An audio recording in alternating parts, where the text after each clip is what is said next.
So. Hi, everyone. This is an informational meeting of the Augusta City Council. Today is Thursday, June 25th, 2026. We'll begin our meeting with a Pledge of Allegiance, followed by a moment of silence. Pledge allegiance to the flag of the United States of America and to the republic for which it stands, one nation, under God, indivisible, with liberty and justice for all.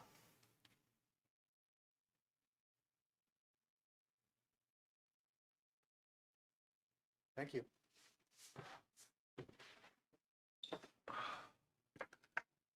All right, if you've had a chance to look at our agenda tonight, we have a busy and substantive agenda tonight. So let me go through the agenda and preview it for everybody here and watching. Part A of our meeting is persons wishing to address the City Council have submitted a formal request to do so. And we have one of those requests tonight, Community Sharps Disposal Infrastructure, with Barry Leo, founder and executive director of the Azimuth Foundation, Inc. Following that, we have Part B of our agenda is the open comment period for any persons wishing to address the City Council. And then we move to Part C of our agenda, which is items that have been submitted by the council, the manager, for discussion by the council. The first, C1, will be the Kids Count Child Care Facility Project TIF request. C2 will be the new downtown manager, Danielle Lane, who will be with us tonight, and we'll be introduced to her. C3 is a discussion of the low barrier shelter request for proposals, the RFP process.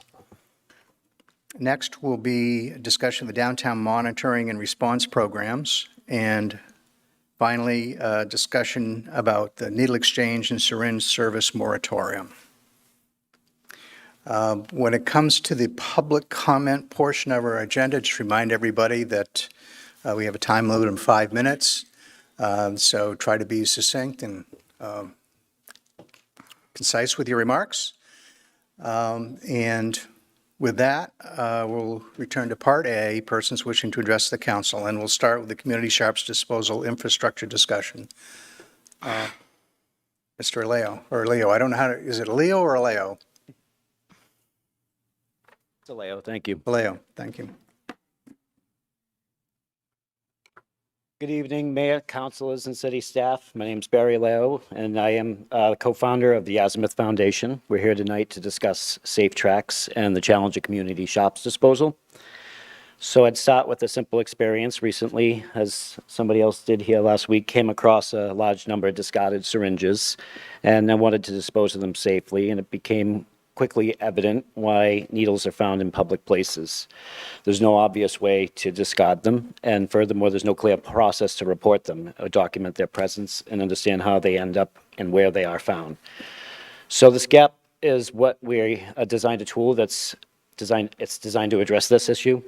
A syringe begins as a sterile medical tool, as you all know. However, once discarded in a park or sidewalk or in a neighborhood, it becomes a public health issue and impacts residents, community stakeholders, businesses, public works, staffs, first responders, law enforcement, and anyone else who encounters these. So today's Augusta's making all these important decisions regarding the access and potential restrictions of these. And my concern is that we lack a clear picture of where discarded syringes are being found, how they're being recovered, and whether current disposal infrastructure is effective and which areas continue to be problematic. Good policy requires really good data, and we're not about tracking individuals. It's not surveillance, and nor is it intended to replace existing city services. It's just simply a tool for monitoring public health hazards. By scanning a QR code, anyone can report discarded shops and other hazards. Reports can include location, time, hazard type, and optional photo. Over time, that information can help identify problem areas, guide cleanup efforts, assess disposal infrastructure, and support informed decision-making. The principle is pretty straightforward. You can't effectively manage a problem we cannot accurately measure. Whether someone supports harm reduction or opposes it or holds a position somewhere in between, I think we all agree on one thing, is that syringes don't belong in public areas or parks or neighborhoods. And the first step to solving the problem is understanding it. So my request tonight's pretty simple, and before moving forward with any moratorium or additional restrictions, I'd ask the council to consider discussing with the city manager's office or any relevant departments and the opioid settlement funds task force with the possibility of a small Safe Tracks pilot program. This pilot would focus on shops reporting, hazard mapping, and disposal infrastructure. A pilot program would provide Augusta with real data, help improve public safety, and ensure that future policy decisions are based on evidence rather than assumptions. And thank you for your time and consideration. Appreciate it. So are you willing to take some questions from the council? Yeah, absolutely. All right, do councilors have any questions? Councilor Lynn? Just curious, the title of your foundation, how did you come about that? That's a veteran, Well, are you a sailor? no. It's used in old navigational mapping. Right. And tends to a true point, though not always a straight line. I was just curious. Thank you. Yeah. Yep. I don't know if that's a hand or not. It was, but I'll defer to. Councilor Gary-Allen? Thank you, Counselor. Thank you, Mayor. Hi, Barry. It's nice to meet you. My name is Courtney Gary Allen. I've spent the last 10 years working in harm reduction and helping around community syringe waste and substance use disorder broadly and helping connect people to treatment. Thank you so much for coming in. I do know that I owe you an email back, and I'm going to get back to you. Okay. Thank you for sending it over to me. I was wondering, do you have a background in public health, or have you worked in this field before? And then additionally, as a follow-up, I'm hoping to talk about where syringes can be disposed of properly. The most notable thing is I participated in the levy project out of northern New Hampshire, which was to lower the barrier to access treatments for Hep C for people that normally wouldn't. And it was about patient mapping, essentially, and helping people to get the Hep C treatment that normally weren't, medication consistent. Okay, so the mapping side of it, kind of what this program would be as well, the mapping of. Yeah, and the idea is to produce epidemiological data that's, has a value beyond just public health, Yep, that sounds wonderful. And the program would be a mapping service, correct? Yeah, and not just for syringes. I mean, there's a lot of public health hazards that overlap, whether it's discarded encampments or discarded items that, we've been out kind of mapping, adding to the map as we started using it and before we decided to come and ask if there was a need, so. Wonderful. And then do you know where we are able to dispose of syringes properly? So Lisa Gagni Segundo came in last week, and there actually are really good reasons why you cannot go to a needle exchange and drop off hazardous materials. It's a liability that crosses. And so what this would do is identify whether it's a public health, whether it's a DPW issue, complex scenes might require an investigation from law enforcement.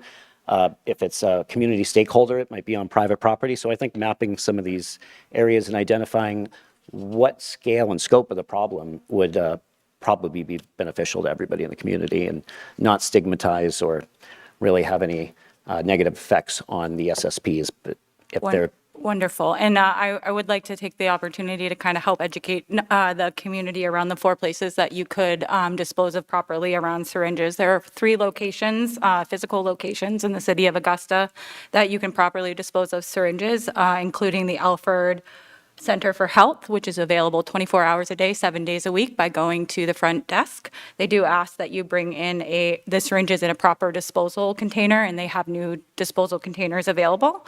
Main General at 9 Green Street is also available. They have specific hours that they're available. The Access Center at 47 Water Street is available Tuesday through Thursday from 7 a.m. to 4 p.m., as well as has a 24-hour drop box and on-call services, so if you call the Access Center.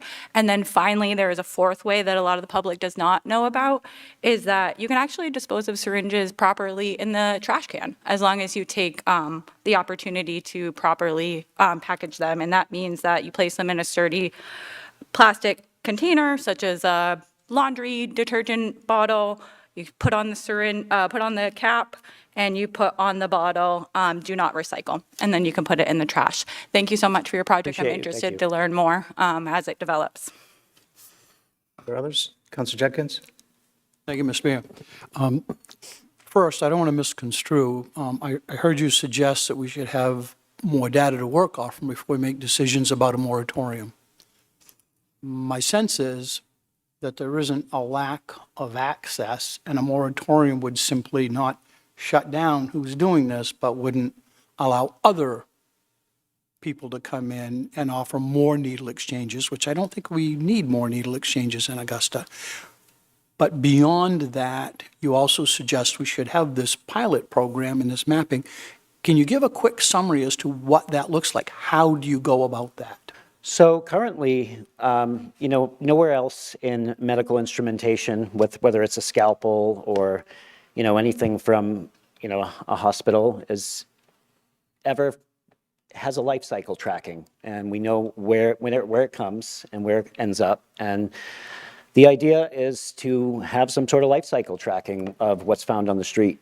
And I think that would be directly beneficial to the public in identifying problem areas. And they do exist here. Okay. So, Yep, and that is telling me again what should be done, or your opinion of what should be done. I'm asking, how does that happen? How do you do a life cycle track of something like that? quite simply, it's just a QR code that, with the public knowing about it, they would be able to open on their phone and take a picture, and it uploads directly. So you would like emboss a QR code on every syringe? We already did. Oh, no. I think that's something that's more belongs in the FDA territory. That's not something we'd be able to So do. where would this QR code be or go? The QR code is for identifying where it is on a map. It's for people, the community, to use. So more of a location, not the item itself? Yes, Okay, I was yes. having a hard time It understanding. would be Thank very you. difficult for us to Yep, implement something like yeah, that. well, that's kind of what I thought, but appreciate that. Is there a cost associated with your Not pilot currently, program? no. And I have some handouts for everybody if you'd like that covers that. Sure. You could leave the handouts right with that seat, I guess, and we'll grab those later, if you don't mind. Are there, Counselor Morse-Polly, then Counselor Lilly? Yes, hi, thank you. Are you doing this in any other community, or is this just a, The idea was to hear Lewiston and begins with a B, Bangor. So this is the first community I've spoken to directly, and it's the closest one to where we live. And so you've developed this app, so to speak? yeah, Okay, but it hasn't yet been utilized? we started to utilize it. Yes, we started to produce data spots on it, and we found that it's And would the public be able to see where these biohazards, so to speak, are located, or is that only something you would see on your end? we think currently that may be problematic with the public being able, it produces a layer of liability. So I think the idea was to give whether what appropriate city officials, Department of Public Works or law enforcement, just it's a way to know who the responsibility lays on, whether it's like Public Works or Parks and Recreation. They're found in different areas. So I think it helps define the scope as well. Okay, thank you. Counselor Lilly? Thank you. Thanks for coming out tonight, Barry, and talking to us. I just had a couple questions with the pilot program. What is it that you could do this without the city already? And it sounds like you're already doing it. Yeah. So are you just looking for funding from the city or Not directly, permission? Or not directly yet, no. I think what's more important is creating a real map of where the need lies. And it's doesn't have a very high overhead for us, and a medical biohazard disposal license was very cheap and easy to get. And having the appropriate pathway to do that was just a way that we could identify in weight and in amount how much there was for us. Yeah, it just doesn't sound like you truly need us, to be quite honest. I just trying to find out what need you need from the council. Just now you know. Okay, no, that's fine. I'm just trying to link the dots. And then for the QR code, not the most technological savvy, but we would need to scan that, or could we just Yeah, check it's in on an app? Yeah, it's right here on there, and there's also just a browser face. So we'd have to browser-facing. have a handout with us and then Yeah. scan it while we have it with us, and that would link us in the geography of where that is? Yep. Okay, perfect, thank you. So is your proposal deal with just data collection, or do you do the syringe collection as well? We're willing to do the syringe collection. We have the appropriate licensing and the means and the insurance to do so. Councilor Gary Allen? That was my follow-up question. I was confused about why you needed a biohazard license if you weren't going to be going out to actually pick up the syringes. Oh, no, we plan to. I think asking the public to do that and having, it produces other issues and downstream potentially. Okay. All right. Well, thank you, and we'll take a look at that additional material. Appreciate your time. I'm sure we'll have more. All right. Moving directly to Part B now is open comment period for any persons wishing to address the City Council. If there are any, we ask you to use the podium, identify yourself, where you're from, speak directly into the podium, microphone. And again, we ask that you try to keep it to 5 minutes. Promise I'm not here to talk about property tax valuations. Good evening, Mayor O'Brien, members of the council. Thank you for your time. My name is Matt Pouliot. I run a fund called the Maine Opportunity Fund, and I'm one of few people in this state who has actually used this federal tool. I completed an Opportunity Zone project in Brewer in 2024. In 2020, I also did a project here in downtown Augusta that raised that building's taxable value by nearly $1 million and added almost $20,000 a year to the city's tax rolls. Here's the part I'd ask you to hear. Had I understood the program then the way I do now, that would have been an Opportunity Zone deal, a finished project right in Tract 103. I didn't know enough at the time, and I regret it. This decision is still in motion. Last year, the Opportunity Zone program was made permanent, and Maine now can designate 25 tracts out of 78 eligible ones. Augusta has 3 eligible tracts, 103, which is downtown, 104, the Western Avenue corridor, and 105, the Arsenal campus. The state's submission to the governor for zones to consider is due June 30th, 5 days from now. Here's what concerns me. When DECD asked for Augusta's input, the city submitted property cards only for projects in Tract 104, Capitol Heights, Augusta Crossing, the Turnpike Mall, Shaw's Plaza, and the Old Pine State Trading Site. Not one card was submitted for downtown. DECD's letter, which I have a copy with me here, did not ask us to pick a single tract. It asked for a card on each project in any qualifying tract that we believed has need. The choice of tract belongs to the state and the governor. By submitting only Tract 104, we made that choice for them and took downtown off the table before the state ever even saw it. I don't say that to fault anyone's good faith work, only that we still have time to fix it. And to be fair to Tract 104, it doesn't have an approved project in Capitol Heights. Or to be fair, it does have an approved project in Capitol Heights, which you all have tiffed. It was a good work. But approved is not built. Augusta has roughly 1,260 new dwelling units that have already cleared the planning board, and staff tell us the developers still haven't come in for permits, largely because they can't secure financing for lack of comparable sales. That's the catch-22.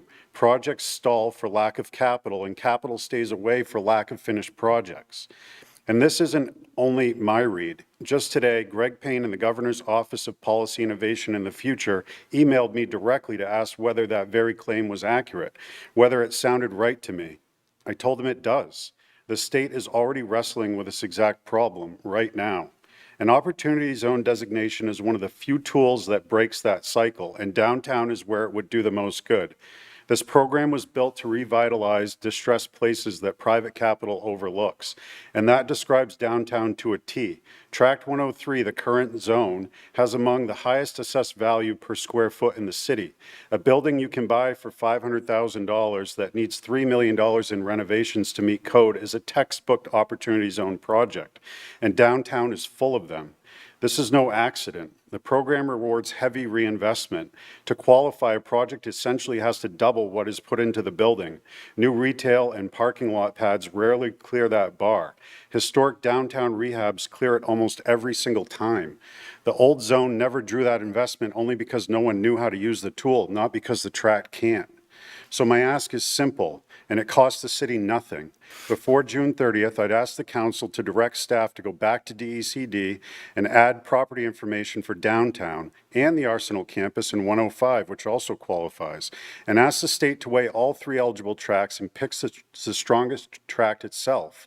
I'll volunteer my own time to help assemble that information quickly at no cost to the staff. And let me be clear, designation is the starting line, not the finish. Our old zone went unused because no one marketed it and no one helped projects qualify. I'm offering to help the city do both, to market this aggressively and to stand beside the buildings and owners who can finally put it to work. Downtown is the heart of Maine's capital city, and it's under real strain. Floods, aging buildings, and an enormous cost of code compliance. We have a tool that can change that math and a narrow window to use it. I'd be grateful to the council if you would make that one request of DECD before the deadline. Thank you, and I'm happy to answer any questions you may have. And I hope I was under 5 minutes. Sure.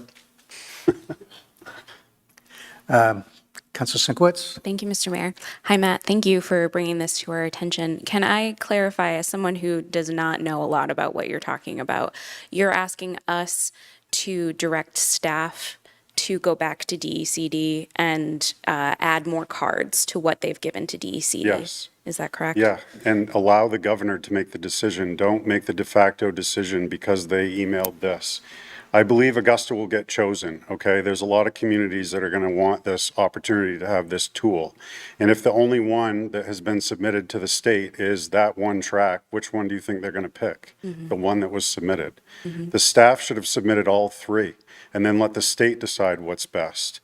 You know, maybe they thought that they needed to submit this one because it was the most and that they would be at a loss of even getting picked as a community at all amongst others if they didn't pick something that seemed more viable. Capitol Heights project is up for sale. You guys put a TIF on it and the project's up for sale. It's not getting built right now. I'm not to say that the developer that came forward isn't going to build it, but why would the pads be up for sale if they were building it themselves? So I just don't think, and for the reasons that are straining all the 1,260 other approvals that have been really focused on by city staff and planning board, they're not happening because we don't have the comps. Like if you need $1,800 a month for an apartment, to get the mortgage paid for the building that you need to build it with today's cost to build, and the bank says, well, the comps are at 1,600, they're never going to give you the mortgage to build the darn thing.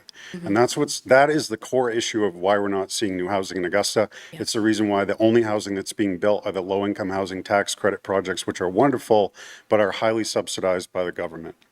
And we need a variety, right? Not Yeah, just one totally, type. yeah. Okay, that makes sense to me.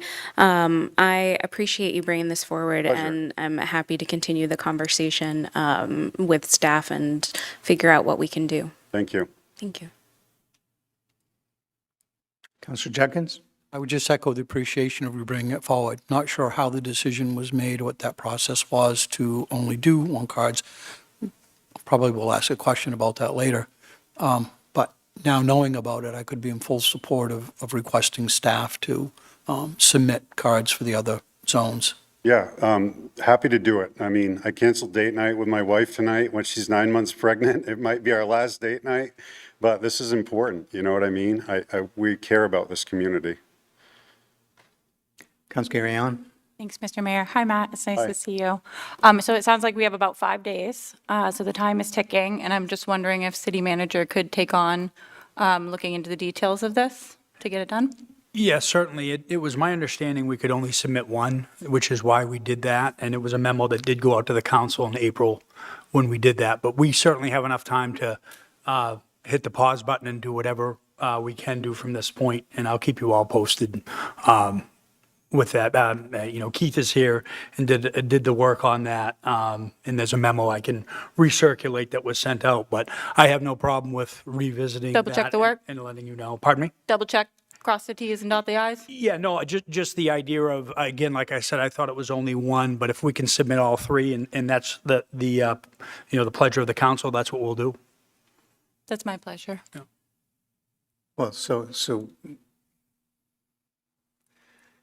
is there a reason that you can think of why we should not submit 2 or 3? I would have, Keith, if you want to come up and say anything, but I don't see, Mr. Mayor? yeah. Hold on. Yeah, I don't know. It was my understanding when we originally talked about it that it was the one that needed to be submitted. They were asking for specific projects that were actually shovel-ready in the ground, and that's what we submitted to them so far, and that's what we updated the council with. But, we can certainly circulate more of that, or obviously, we would want other opportunities if they're there, and we can do that, so. Well, obviously, the concern is the timing, right? Because we're not going to meet as a group for the deadline, so. Correct. And there's some people that weighed in that like the idea. What were you going to say, Mr. Mayor, Mr. Pouliot? Thank you. Thank you. Reading from the letter, participating census tracts should house properties within them that are ripe for economic development or redevelopment. As such, these properties should be correctly zoned to facilitate either industrial, commercial, retail, or multi-unit housing projects with the appropriate infrastructure required to serve these types of projects. Already at the site are being currently constructed so that they will be proposed site within the next 2 years. I mean, this is exactly downtown buildings. The building's already built, the public infrastructure's there. I mean, the density is good for housing. It didn't say, like, you have to provide us with something that has planning board approval that's ready to go, but this is the but-for piece of why it's not happening. Do other councils want to weigh in at this point? Councilor Lind and then Councilor Michoud? First is your award, right? No. Okay. Matt, thanks for coming down. Appreciate it. And best of luck to you and Heather. Thanks. Little Vivian's Might due be any day exciting, now. 4th of July for you. 38 years, lifelong bureaucrat, things happen. When did you discover this opportunity as you see it as an opportunity? How do you mean? When did this come to your attention? Today. Today, okay. Yeah. All right. I just, my point's going to be that my experience with this city manager, he's wide open. So, I think the first thing I would have done if I was you is call him and sit down with him. Yeah, I did. Oftentimes. Send them an email. Oh, you did? Counselor. Yeah. Okay, good. Yeah. Oftentimes things are discovered after There the was a fact, defense intentions. from the member of the Economic Development Department about why this was the only one it had to be. Yep, And I think the decision was made in No, a I heard vacuum. that. I heard that. And sometimes things happen. They're discovered late, and that's why there's a deadline. That's why there's public information. So I just think a discussion between the city manager, you, and Keith Luke would be a great thing. Tried. It didn't go Tomorrow anywhere, sometime, so I'm I'm sure. here. So, and if you're busy, I'm quite sure our city manager can handle it. Yeah. Councilor Michoud? Just trying to wrap my head around this. I think that if there are 3 zones, 3 areas in Augusta that are potential, that have been identified as one of all of the 78, I can't imagine why all 3 of them wouldn't be eligible for a final decision. But anyways, with that being said, can you explain, at least to me, what the benefit would be if a zone was picked in Augusta? Give me an example. Here's an example, a real-life example. I got a call today from the owners of Key Plaza. The CDC is considering vacating that building. It sounds like there's going to be an RFP that goes out. They may or may not go there. The people that own this building are a private REIT out of New Jersey. I know this because they're clients of mine. Okay, they called to see if it was true that the CDC was putting out an RFP to do this, which we're investigating, okay? If that building goes dark, meaning CDC puts out an RFP and they go somewhere else, they're left with 6 or 7 stories of Key Plaza, one of the iconic buildings in downtown Augusta. Their backup strategy is to turn it into apartments. This is the exact case study of why Senator Tim Scott, who I've met with personally on this program, created this program. To be like, wow, it's like $30 million to turn this into apartments. We need to pull in private capital that's patient, because when you invest in an opportunity zone, after you hold for 10 years, there's no capital gains tax, including depreciation recapture, and there's a step up in the basis. So, I mean, the tax code was created to create behavior. Unfortunately, most Americans don't understand how it works. And that building could utilize that tool to pull in tons of private capital from around the world to reinvest and turn it into private apartments.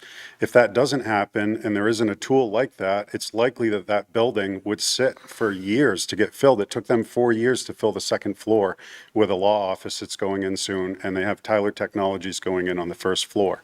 So these are the kind of things that we can't say Augusta can't have that tool.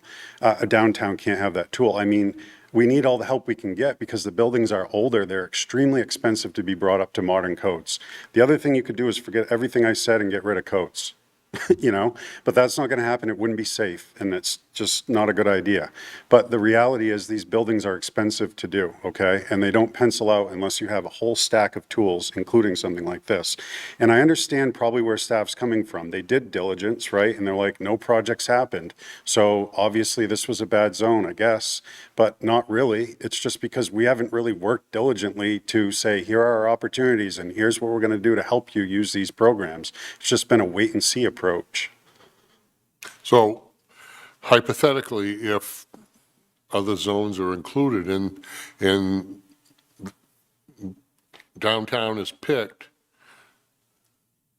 you can't, if Key Bank becomes a vacant building, unless this happens, you can't develop that into housing? Somebody could, but it's unlikely they'd be able to attract the capital because what I started with, the 1,260 units that have been approved that haven't been built, patient capital that's going to knock at a tax whack when they're done holding for 10 years will do that deal at a lower interest rate, okay? And the banks won't do that deal. And that's what I'm getting at. I'm like, you know, yeah, there's projects in all tracks probably, but it also requires a change of ownership. So the Capitol Heights project can't even use this anyway because they already own the building unless they transfer ownership to a new entity. All right, thank you very much. Anyone else? Councilor Austin? Thank you, Mr. Mayor. Matt, I just want to say thanks for bringing this information forward. Pleasure. Even though it's kind of in the final hours, it sounds like we still have time for the city manager to reassess, you know, the right next steps, and that we'll take those to, you know, find the best benefit or best outcome for Augusta. So much appreciated. My pleasure. Better late than never. Yeah. So, Councilor Lilly? Hey, Matt, thanks for coming down. This might be a question maybe for Keith or for the city manager. Is there any penalty if for some reason we submit 103 or 105 and those don't meet the requirements? Not necessarily a penalty, no. And that's what we'll reassess. Okay. Taking from this is looking at if it's something as simple as we can just submit all three. Sure. And because it sounds like that would be the pleasure of the council. I just don't know if we're able to do that. And if we're not able to, I'll explain that to everybody. But there's time between now and the 30th to work on this. And perhaps even just an email to the commissioner of DCD saying the council would like you to consider more than just 104, even though we're past your submission deadline. You guys remember, he was the economic development director for the city of Augusta, great guy, Commissioner Duguay. I mean, I think Augusta's going to get picked. It's just, we can't get all three because then Portland and Bangor would be like, what the heck? We've got 5. Why didn't we get 3? You know, it's tough because there's only 25, but you know, we'll get, I'm sure we'll get at least one. I'm not worried about us losing the whole thing because we made this request. Yeah, no, appreciate that. And it sounds like there's already a possible game plan, and hopefully we can get all the zones put in if that's what needs to happen. So thanks, Matt. So to be clear, you're not suggesting that we swap one for another or No, I mean, like, obviously I'd prefer 104. It's what we talked about, but I mean, I don't think that the final decision should just be made, you know, by a couple people. And if nothing else, at least we talked about it tonight, and I appreciate your time. All right. Thank you. Thank you. Thanks, Matt. All right, we're still in the public comment period. Hi, I'm Jane Whiteside. I was here last time. I was talking about goal. I'm from Augusta, Ward 4. And I was talking about the improving the quality of life and enhancing community spaces, including keeping public order. In my presentation focused on fast food restaurants. I hope that everybody has been able to look at my presentation online as well as the documents that I provided. Just a reminder that verbal spats or minor altercations can lead to bigger things. Oftentimes we cite in restaurants as per nexus lexus. Cleanup is an important part of fast food restaurants, not just inside but outside, sometimes depending on the restaurant. Oftentimes a never appreciated task by owners and sometimes considered a bad task assigned by a manager to an employee. But we need to be looking at this more as a necessary opportunity, the things that have happened around Augusta. I appreciate that Counselor Courtney has discussed the drug disposal options in Augusta. Hopefully you'll put that on the CTV website, really encourage that. But just as a reminder that oftentimes people in the restaurant industry, fast food restaurants are some of the people who have the most mental health and drug addiction concerns, and where people are coming to Augusta, and people here first need to be addressed, but also people are coming to Augusta to shop or to vacation or to see the Capitol. So just a reminder, appreciate people who clean up things in the community, not just trash, but also the needles and the pills that still may be out there. And I'm looking forward to more on the information about the more coordinated effort and seeing if restaurants, or if that's part of a option to look into what goes on in restaurants, because I've heard sometimes in other communities, they have the drug boxes at the restaurants. That could be kind of controversial, fast food restaurants, but I hope you'll be, if that's needed to be looked into, you look into it. Thank you very much for your time. Thank you. Do councilors have any questions? Councilor Gary Allen? Thank you, Mr. Mayor. I actually wanted to thank you. I got your email maybe a week and a half ago. It included the best practice standards related to community sharps disposal. And it's a document I've read many times, and I was very impressed that you had pulled it out and gave it to the council. So Yeah. thank you for doing that And I know sometimes there can still be concerns about the needles more out further in the community in Augusta on the road, even though it's part of more like state property, that still can be a concern. And just a reminder that people that you can, I've had good communications with the state Department of Transportation to help pick up concerns. They have Well, I read it, I saw it, and yeah, I thank you for. they have a good website, and they get right back to you. They're very good. Okay, thank you. You're welcome. Ms. Whiteside, we've One got more another question for you. Yes. Councilor Morris Pauly. Yes. Hi, Jane. Thank you very much. I've been reading all of the things that you have been sending, and I absolutely agree with you. I do think that fast food restaurants, both individuals that may be employed there as well as individuals that frequent there, may struggle a little bit. And so one of the things that I heard tonight, and I'm going to ask you this question just because you seem to know a lot about fast food restaurants, is that individuals receive biohazard licensing in order to pick up biohazards. Is that something that individuals who work in restaurants who are tasked with picking up needles, let's say, that are around, are they trained on how to dispose of biohazards? Do they have the license and the insurance that we heard about? Well, actually, I'm also I'm a dietitian, but I'm also a survey safe instructor proctor, and I don't. As part of, I hope I'm correct on this, restaurants have food safety inspectors in the state to look at that. And I think that might be sort of a gray area if there's a concern. I know if there's like a biohazard waste, if somebody like throws up or something, there's a proper procedure. You have to have like a dedicated mop, and you have to have some of that powder to pick up some of the waste, like when you have norovirus, they're supposed to be trained on that. But I honestly don't know what happens if you have a needle situation or more of a blood situation. So I don't know how that would be addressed by restaurant staff. So I don't know what the protocols, maybe that would be something you'd need to, I think all people in the state should check to the CDC, the Maine Health Inspection Service, maybe to get some clarification on that. So that would be because that's not just a concern in Augusta. This is just, I'm seeing a lot of things coming around here, and Augusta is the center of a lot of this activity. So I hope things will improve. Thank you. Okay. Thank you, Jane. All right, next, yep. Mayor, City Council, my name's Andrew LeBlanc. I'm a downtown resident and business owner. I'm a commercial real estate developer. I've done a conversion project downtown, the Vickery, which converted the old Kennebec Pediatrics building into 23 high-end apartments and retail spaces. So that was back in 2019, right after the OZ Fund program was introduced by the government. I remember reading about it in the Wall Street Journal and sent Matt a text and said, hey, Augusta would be great for this. And he said, well, I don't know when it could be assigned, but I think it could be too. And we got the ball rolling to get the downtown designated as an opportunity zone fund. At that time, there wasn't a lot of information about how these areas could benefit commercial real estate projects. We had an idea, but we didn't know how it could really affect the investors that invest in deals like commercial real estate conversions in distressed rural areas like downtown Augusta.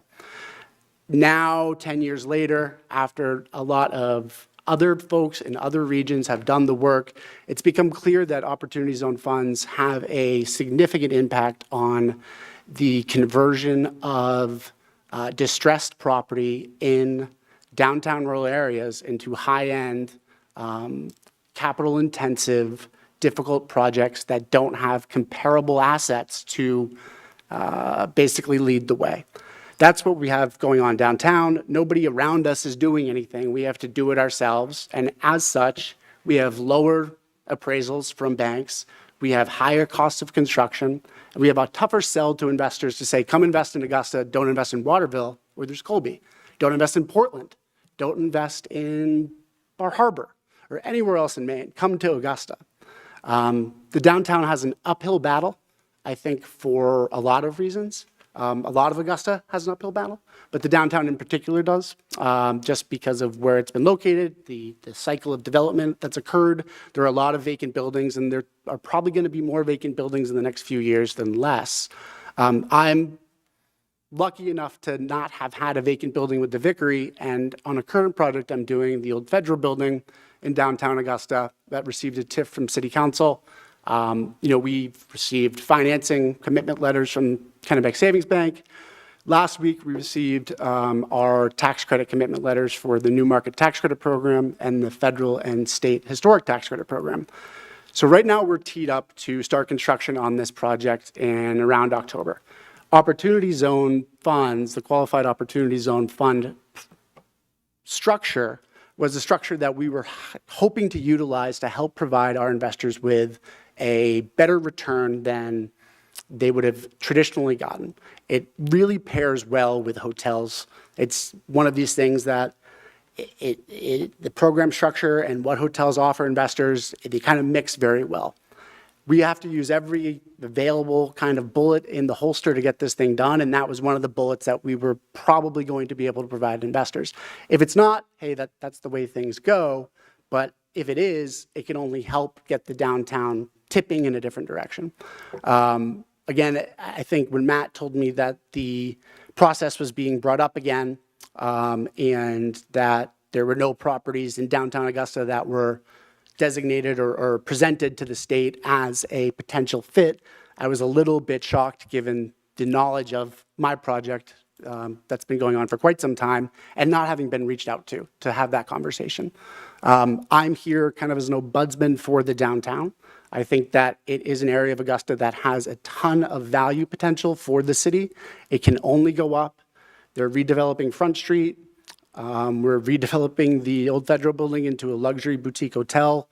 That project will be starting this year, which is something that we weren't able to say previously. But again, having the opportunity to use one of these bullets that we thought were there to offer investors, not be there is the name of the game. But I do want to kind of iterate, hey, this program does work. It takes some while to understand, but once developers are able to understand it and offer investors that knowledge, I think that it will only prove to benefit the downtown significantly, where other areas and other census tracts might. Again, I just think that the fact that the buildings are there, it is an area that is really paired well with the program. Happy to answer any questions or speak more about it, but I don't really think that's necessary. Matt did enough of it. Again, I don't think there's any ill will. I just think that there's probably projects that were ready, some that weren't thought. We didn't think that the old federal building was one that could qualify, but it definitely is one, and we're hoping that, you know, it would be considered by the governor to provide the downtown with a continuing opportunity zone. Councilor Michoud. I don't know who can answer this question, but would the Colonial Theater fall into that? It would. Thank you. Other questions? Councilor Sinkowitz? Thank you, Mr. Mayor. Hi, Andrew. Thank you for coming down and speaking to this. I did just pull up my email when city manager reminded me that we had received an email back in April and scanned through it. So I want to apologize for not engaging with it at that point because staff did ask for our input and the level of critique that maybe I could have had, I did not at the time. So that is on me, not on our city staff. What I'm hearing is the projects downtown. I think if my scan of the staff's memo is enough right now to remind me about reading it in April. There was a lot of discussion about shovel-ready projects, which I think yours would qualify for, correct? That's federal correct. building. And there's ongoing construction at Colonial Theater. Others, I would need to think back and think about what the downtown corridor has that qualify as shovel-ready. But I appreciate you both coming and speaking about this. I am wondering, part of the memo said that the communities needed to have their property cards in by the end of April, and that the decisions would be at the end of June. I'm not sure if I'm understanding that correctly, but we may be past the time where we can put those property cards in. Possibly, but we will reach out. I have Mike Duguay's number and my phone, and we can make those connections too. I will say, though, there are some discrepancies that we're going to have to flesh out because I'm not sure on our end, our interpretation of some of these things are a little bit different. Not saying we're right and you're wrong, but we'll do our due diligence. I wasn't aware that the Colonial Theater qualifies for this. I don't believe it does, but we'll get something in writing that has all of that. You know, for all of you to have. But I do have the sense that. If we're able to submit all three, or at least, as Mr. Pouliot said, get a hold of the commissioner and let him know we're interested in all three, we can do that. I'd be happy to do that. So. Yeah. Thank you for the opportunity to learn as a counselor, and I hope that this works out in a way that everybody can at least feel like we've had the conversation, and should this come back up again, even if we can't change what's going on, that we have a better understanding of how we get to this process. Thank you. Anyone else? And thank you, Andrew. Thanks. Your Honor, could you have Keith come up real quick and add to this topic, Absolutely. if you don't mind? No, I don't mind at all. Good evening. I'm Keith Luke. I'm your Economic Development Director. Really, the good news, there's no real bad news, but much of this harkens back to my recollections of high school debate team. We have 3 qualifying districts, census tracts here in Augusta, that qualify for Opportunity Zone designation. They're not Opportunity Zones now, downtown is, but under the new construct, as Matt Pouliot explained, the Arsenal tract, the downtown tract, which splits Western Avenue and Civic Center Drive, basically Mount Vernon Ave, and then everything south of Western Avenue to Hollowell. And there are, gets back to my high school debate team, I could present compelling reasons to choose each of them. And as Matt suggested, I believe strongly that we will only get one. And on that basis, it conceptually becomes a political decision that has not been manifested yet in terms of a direction or a process that the commissioner of the ECD, that Mike Duguay, has elaborated to us. We made our submissions. One of the reasons, or there are many reasons I made the submissions that I did, they are looking for high value. We can back up a full step. One of the biggest problems with the Opportunity Zone program, not just in Augusta or the state of Maine, but nationally, is that it is very hard to attract Opportunity Zone capital to relatively small projects. Most Opportunity Zone projects across the country are $50 million or far greater in value.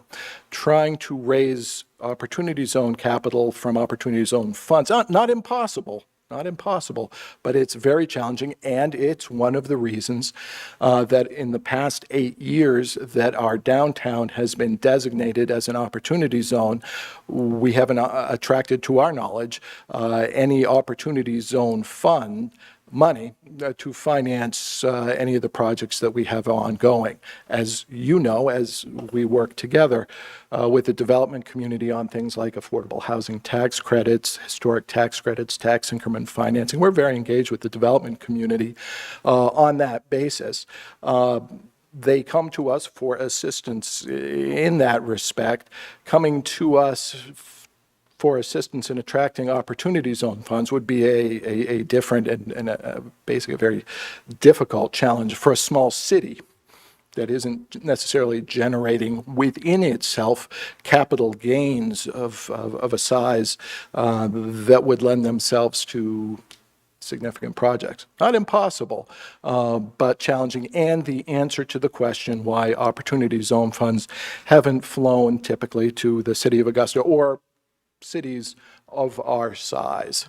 So it's the tendency, overwhelming tendency, is to apply Opportunity Zone funds and projects and project developers who utilize those are looking for 30, 50, 75, 100 million, even bigger than that, projects to get involved with.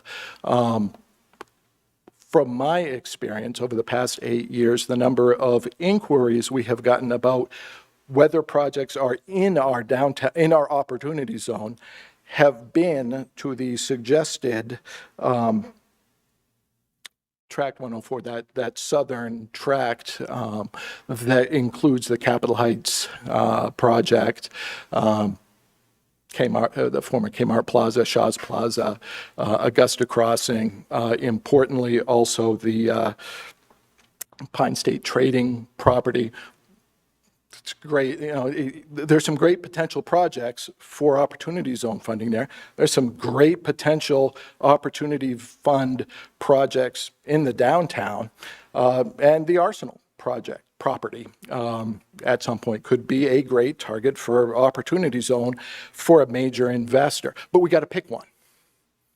And that's the challenge. From my standpoint, from your standpoint, there would not be an easy answer in making that designation. I'm not aware of the deadline. We can submit more information. We interact. I had lunch with Commissioner Duguay just last week. We discussed elements of this, but he did not make me aware of a looming secondary deadline. We submitted projects through a portal, which I assume closed on April 30th. We were also not the only entity that was able to submit properties. I don't know that only projects in that Western Avenue corridor were submitted. There could have been submissions by developers. I suspect that George Campbell also submitted theirs.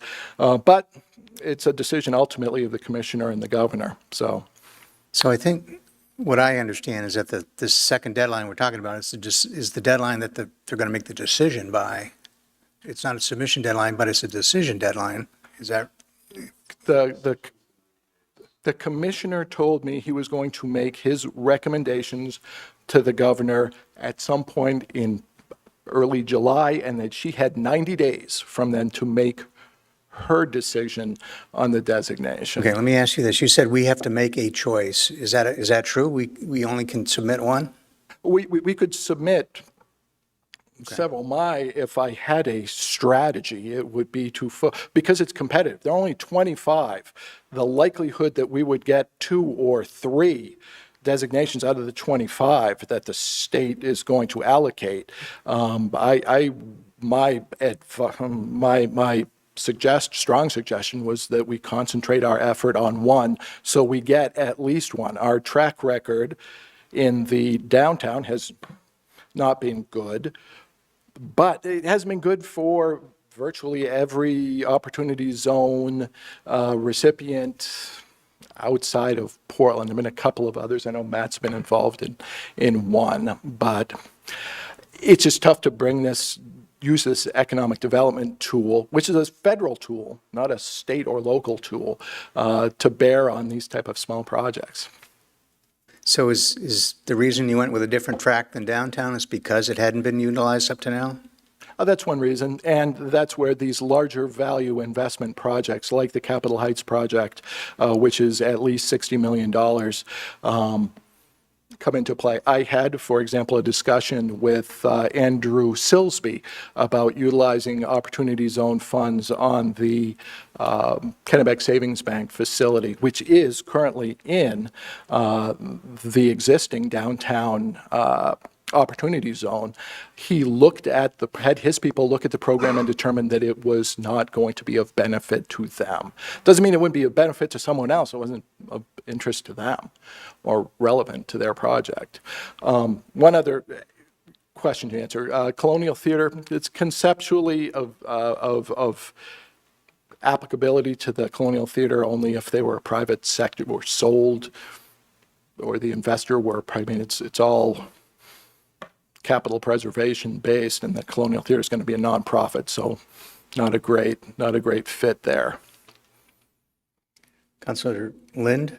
Thank you, Mr. Mayor. Help me with a couple things, Keith. So you said it's a federal program. Yep. The funding timeline, it's not immediate, I would imagine. Like any federal program, is it projected out to start maybe in October of this year or October of next year? Know that? I think it'll take effect with the next budget year. The existing district will be expiring, and the new ones will be designated in the coming federal fiscal year. I'm assuming, listening to this, that the feds have delegated that authority to the states to administer this program? Not administer, make the determination. It's an IR. It's a federal IRS. So the influence of the state is just where it's applied. Correct. Okay. So, I don't want to speak for the council, but I guess my feeling, and it's not even in my ward, I'm really stepping out of my lane here, but I think full and fair consideration of all 3 zones is kind of what we're asking for. As far as the deadline, deadlines are deadlines. There's always exceptions, and we can seek an exception. I've been through that several times. Maybe we've missed a deadline. I don't know that. Looking at our goals, I think you could probably apply it to Western Avenue. You could apply it to all 3 for, over the last 9 years I've been here. I could think of several of our goals that would fit all 3. I don't think it would be inconsistent. I want to thank Andrew LeBlanc for, we had two different styles, but Andrew, your example, resonated with me with the federal building, so I kind of get that. I just don't want to deny an opportunity. It doesn't mean it'll fit. It'd be great to get the approval and at least have that in our tool belt. So, I think what we may be missing, in all fairness to you and the staff, is I don't know if there's a weight or a risk. If we do all 3, does that water down one? I don't know the context of the program. That's not what we get paid to do. That's what the staff gets paid to do. So, but we're available email, and we've got a few days to go. So I think we're kind of at a point where we're going to kind of review it and take a look at it. But I thank you for your time. It seems there's a little more to that program. It's not quite so simplistic. I've read it a couple times, and it can be, it's a little more detailed than people think. So thank you. Councilor Michoud? So Colonial Theater, it became part of the private sector, potentially it could garner some, but in its current situation, it wouldn't be able to? Likely, the bigger obstacle for them would be the size of the project and where it Now, would fit. how far does the downtown zone reach north? All the way to the Manchester border. And I'm talking towards the marketplace in there. Marketplace is not in a qualify, everything on the right-hand side, on the north side of Mount Vernon and Civic Center Drive is in a non-qualifying district. So that could not be designated. So the Civic Center is part of that? Civic Center is inside the current opportunity It zone is. district. And so if, in fact, it came to attrition, the Civic Center could be part of something if something else happens. I don't think that, a municipality that owns a building would not be necessarily eligible for. Correct.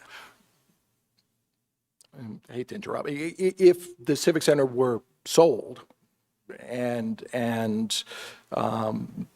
put in, and a private sector for-profit developer made a substantial investment, it certainly would qualify. The challenge with that we had as staff 6 weeks ago is that nature of that's not what DEC, that's not what the commissioner was looking for as inputs for potential projects. Something we can think about as a reason to submit more properties from that downtown extended tract, but that was not the type of project or potential. Similar with Colonial Theater, did not have the immediacy that they were looking for when they asked for recommendations. And how long once the governor and the commissioner make a decision on a zone, how long is that viable for? Once the designation is made, our understanding, the statute, 10 years. And we'll have an opportunity to revisit this in 10 years. Thank you. Councilor Lilly and then Councilor Gary Allen. Thank you, Mr. Mayor. Keith, I appreciate you coming and answering questions here. I did peek through the memo, and I do remember getting this and reading through it. I am looking down at the map, and the map, and it seems that we're up against up against it here and maybe too late, but it's hard to find where 104, 103, and 105 is just seems like one big area. And I just want to make sure, are there boundaries for 104, or is it just the downtown? Is it split Western Ave in half? It's pretty straightforward, Councilor. Okay. The track number 104, that is the track that, there's basically everything south of Western Avenue on the west side of the river. Yep. West side of Western Avenue, not west side, south side of Western Avenue, all the way to the Manchester border, Hollowell border. Then the Arsenal tract is basically a quadrant from the Arsenal out toward it's Bill Bergio's neighborhood, all the way out to Sydney. And then the boundaries of that, what we've been referring to as the downtown tract, is pretty easy wedge to understand. It's that Western Avenue north to Bond Street, Mount Vernon, Civic Center Drive, all the way out to Manchester. Okay, thank you. I could get you a higher, I can print a bigger. That's map fine. to I make it just, clear. again, this memo was sent out, and we did have time to review it, and it's on us as well as not understanding it as well as we probably should have. So, thank you. Councilor Gary Allen. My question was answered. So is there a compelling reason why we shouldn't submit all three? There's no good, no easy answer. The watering down, we'll be fortunate to get one. We have 3 qualifying. The governor has to designate 25 statewide. So my thinking is that we'll be fortunate to get 1.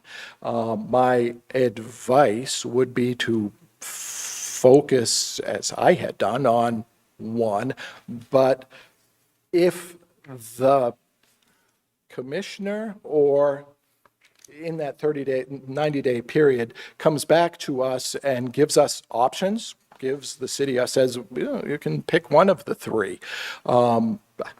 I think we would turn to the council, make presentations, and be happy to share that decision with the city council and mayor. Well, part of me thinks that you're never going to get anything you don't ask for, so I think there's a good reason. We will follow up with the commissioner, and if there's a compelling reason he gives us to not submit all 3, we'll let you know. If not, we'll submit all 3. Anything else for Keith? All right, thank you. All right, further public comment under Part B of our agenda. Gil? Hello, Council, Mayor. My name is Gil Tierney. I'm a resident of Augusta. I'm just here to lodge a complaint. I should probably have prepared for this much more, but I did help in the cleanup on the east side of the river, north of the dam, and there was quite a lot to clean up. And maybe everybody's talked about this, but I at least want to get my 2 cents worth in. It's disgusting.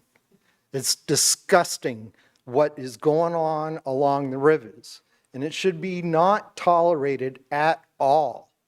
Whenever it's discovered, the city should get heavy equipment in there, bush hog it, skid steer it out of there, and get it cleaned up, and kick the people out. Immediately. It's a biohazard. It's medical waste. It's disgusting. It's obscene. And it's all over the place. And it comes from these people that they think it's the waiting room for the access center. When they can't be there, they're over there by the rivers. And they got needles. It's absurd that we're tolerating it ever. Even one. There should be none, ever. If a person can't be in an institution or a program, if they can't be arrested and put in jail, they should be harassed until they're out of town. There should be no tolerance for those people. Augusta and the residents of Augusta owe them nothing. They owe Augusta to live decent and follow the laws and not gunk the place up. This week, I got a notice about, or I read a person that had a dog in the dog park at the Mills Park down there. And her dog came up with neurological problems.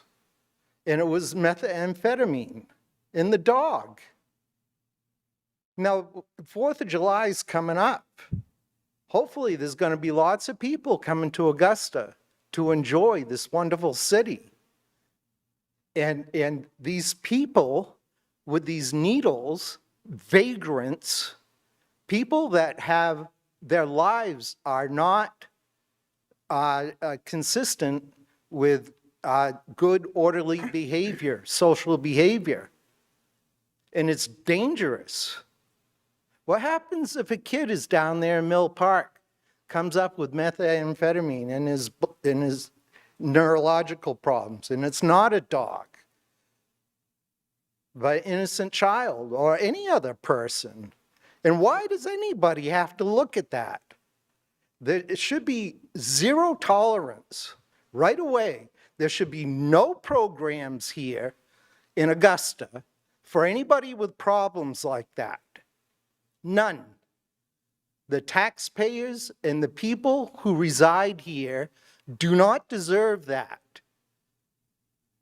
There are things for those people. They can do it elsewhere. Having them roam all the way around town. I grew up here. I was born right here, right 2 blocks from here, as most of my family was. And from the age of 8 or 10, I roamed anywhere I wanted. My mother hardly ever knew where I was, and I never, ever had any trouble. And that's the way it should still be today. I don't know what everybody's thinking, but it feels like the threshold of tolerance is so high. And now everybody just thinks you got to do something for these people. The only thing they need to do is to get the message that they're not welcome, and that it's a real hassle to be in Augusta, and that there's nothing here for them anyway. That's the proper way to handle this. Every time you do something that makes it easier for those kind of people to be in Augusta, you're gonna have more of them. Simple as that. Sounds cruel, say whatever you want. This is my opinion. I grew up in a house full of people that might be in this kind of position, but we never had that kind of trouble. Because when a person had serious alcohol or drug problems, they immediately went to jail or to AMHI. And that was the end of it. So that's how to make the city safe, is you make it miserable for homeless, vagrant, drug users to be here. So And that's my opinion. Great. All right. Do we have any questions? All right. Thank you. Anybody else would like to participate in public comment?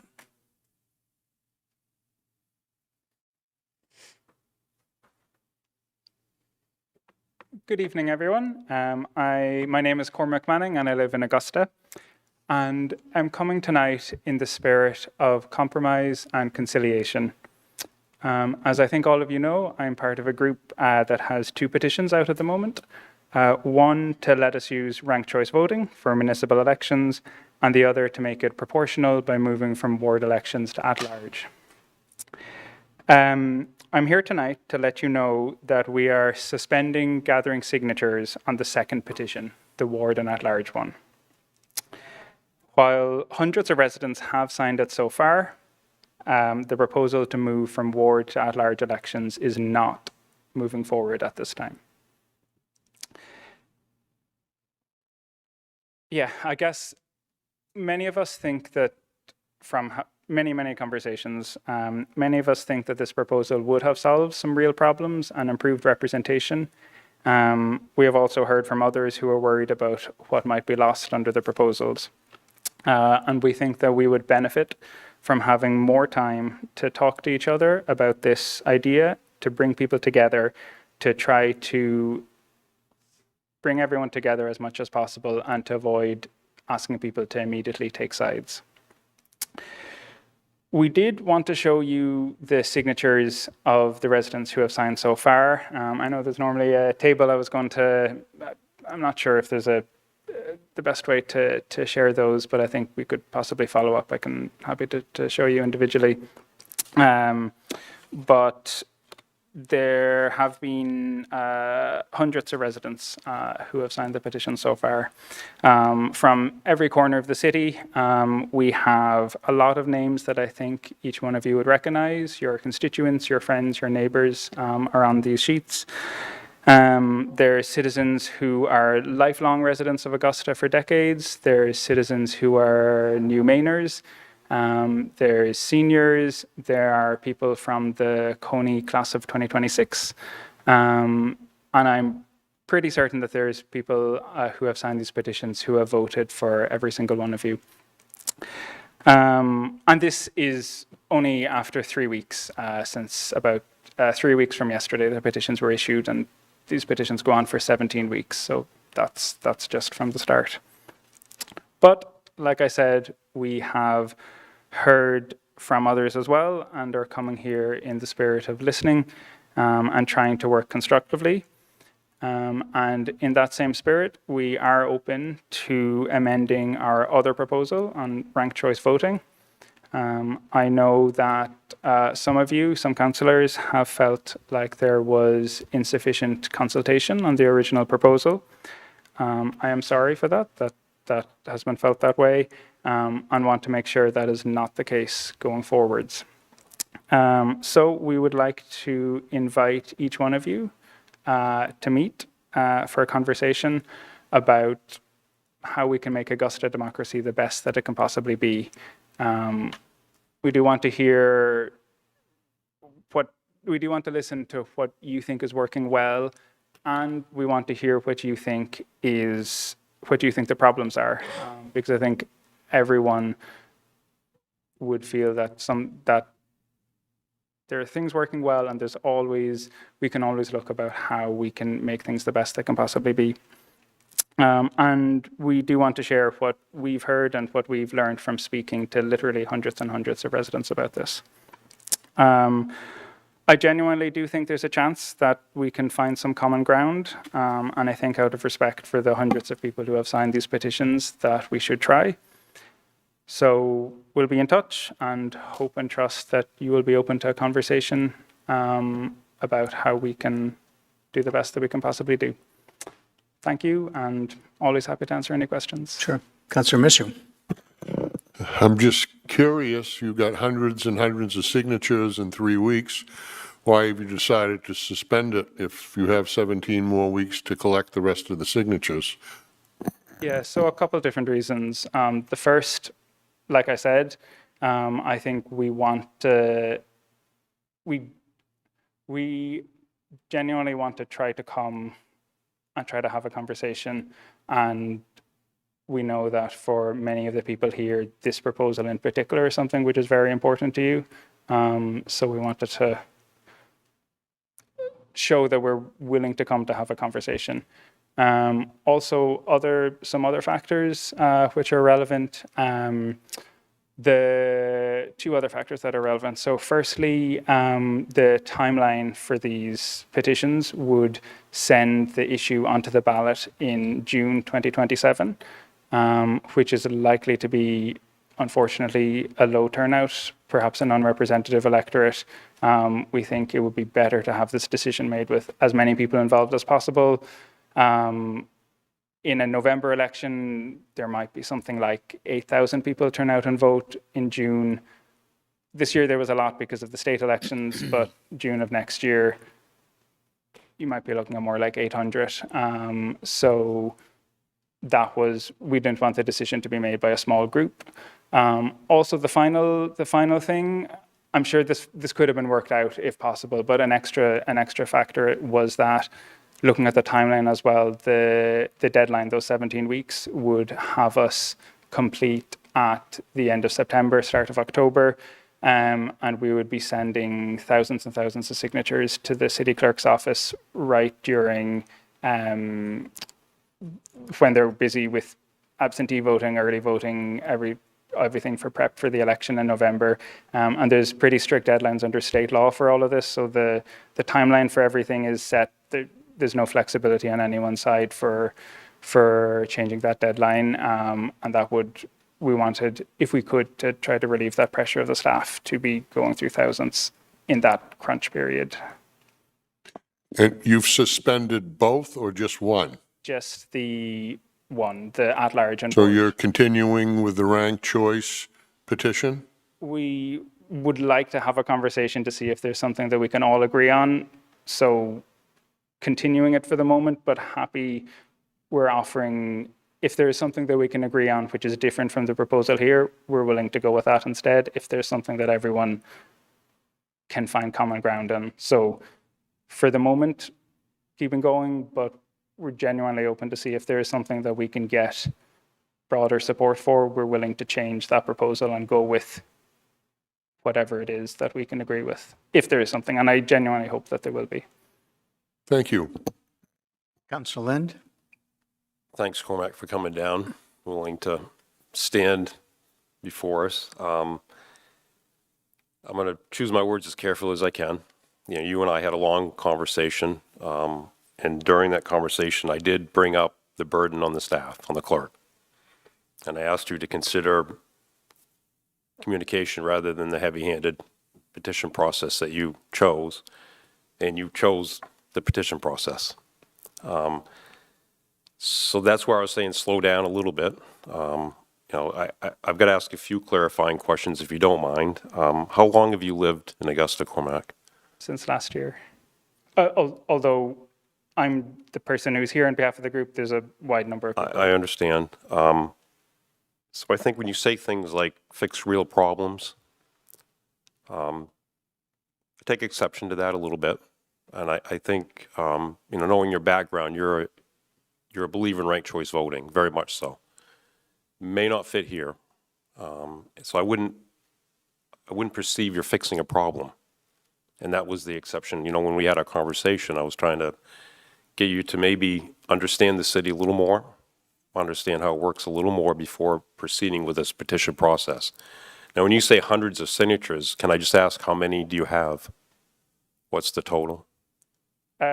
So the exact total is, I guess I can tell you the latest, but obviously Sure. there's, I don't know the exact number from the others. So there's about 400 or so on one of the petitions, and the second is, so sorry, the first is a little bit over 400. The second is about 80% of that. Is 80% of 400, which Yeah, is what? So it's about 300 and Okay. maybe 30 And you need 1,600 validated signatures, by correct? the end of Okay. 17 weeks. All right. So that process is put in place for a reason, because it's a substantial change to the charter, and the charter is really our constitution. So, I mean, my feeling is you chose that process. And when you say we want to compromise, you're assigning some sense of authority or stature to what you've done. And this is the process you've picked, which is a process. It's a political process and it's a legal process. So my feeling is you've chosen your horse, and you're going to ride that horse to the finish and see how it goes. I'm unwilling to really discuss any change from here on out, as I articulated in my email to you. I mean, I think you've chosen the path, and there's 5 of you that have done that and signed the petition, and that's the process. We'll see where it goes. That's how I feel about it. But thanks for coming down. Thanks for your interest. I appreciate it very much. Thank you. Others? So is the plan for you to reach out to councilors individually? Is that the plan, or were you looking for a?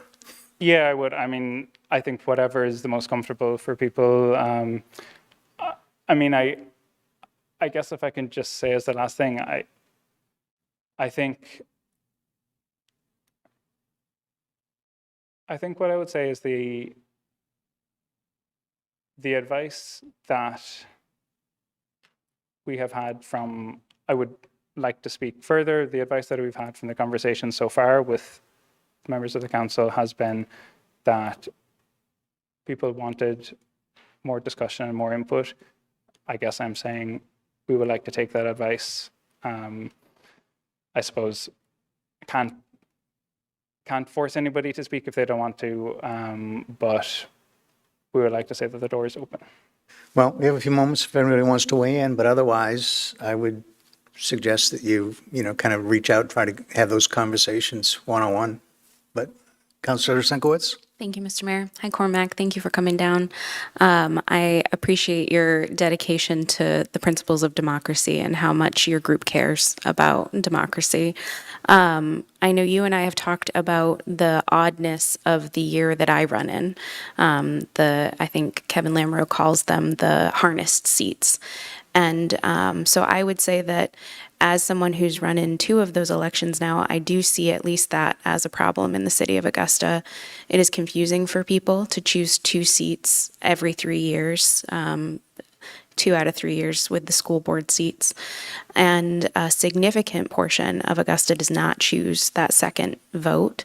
And so I think that is something that I would be very interested in continuing the conversation about, whether the answer to that is ranked choice voting or something different. I looked not this past Yes, this past November is the last time I ran, at the numbers historically, and the number of people who don't choose a second option is often as large or larger than anyone who chooses their first, who gets voted in. And to me, that says that the citizens of Augusta either are not availing themselves of the opportunity to have their full voice or don't understand that they can. So I would be very happy to continue that portion of the conversation and see if ranked choice voting is the way we deal with that, or if there's other options out there that increase the ability of the citizens of Augusta to have a voice in those particular elections. Thank you. And yeah, I guess I would agree that is an issue which has been raised. I think, like I said, we're willing to try to see what is possible to find agreement on, and if that's it, if the thing that we can try to solve is that one issue around the large number of votes which are wasted in those elections, then I would say we should move forward with that. But like I said, that people wanted to come to speak, and I'm offering to try to see what we can agree on, I suppose. Councilor Morris Polly. Yes. Cormac, quick question for you. Do you know how many municipalities are doing ranked choice voting in the state of Maine? Yeah, so in the state of Maine right now, there's two. The laws that were passed to allow it are relatively recent. How many are there? Two. Two. And do you know what the positives and the negatives have been to that ranked choice voting? Have they had time to really study any of that data or pull of that data together that you've been able to look at? That's something you could share? Yeah, of course. So what I would think the positives are would be it gave voters more choice at the elections. So for example, candidates were less pressured to drop out. So you had situations where candidates had felt that they didn't want to run and avoid splitting the vote between other like-minded candidates. So this, after implementation of ranked choice voting, it allowed more voices to be heard and to be put before the people, to let the people make a decision as to who they felt would represent them, rather than kind of have those made in kind of backroom negotiations previously about who should drop out and who shouldn't. I think another benefit is more people have had a councillor who they have voted for. So it has increased the percentage of people. Well, I'll get you the exact figures, but it increases the number of people who will have at least one councillor who they have voted for. So better connection with city government. Right. Let me back up a few. What are those two municipalities? Yeah, sure. Westbrook and Portland. And when I'm talking about the negative and the positive aspects to the municipality, it sounds like what I just heard is just kind of the overall arching idea from a political point of view of what ranked choice voting provides. But I'm talking about like from a specific municipality point of view, like have they had enough time to really gather the positives and the negatives to ranked choice voting in those two municipalities? What I would say is, again, like I said, the laws expanding this are relatively recent, so they've only had it for a couple of years. I suppose something which I think is the biggest benefit, but the hardest to quantify, is that the representatives who have been elected have had broader support among the community. So when they have made decisions, those decisions have tended to, I would think, be more reflective of people's input. I do know statewide, I would have to check on the municipalities. I do know statewide that it has led to more voters feeling that they have had a stake in elections, feeling like their voice counts. I would have to check. I would assume that's true for municipalities as well. I'd obviously have to check, is there any data on that? But I think the same reasoning would hold. And I think it allows voters to feel like they have had a chance to have a range of candidates presented, and that they get to make the choice as to who the candidates are. I think something which is useful to say as well is the processing. I'd have to double check, but the timeline for it is much quicker on the municipal side than the state side, because really the big issue that has been involved on the state side is not around the rank choicing itself. That can be done in seconds. It's around transporting all the ballots to a central location. That would not be an issue whatsoever for any municipality because all of the ballots are already in one location, and that's what has taken up the most time.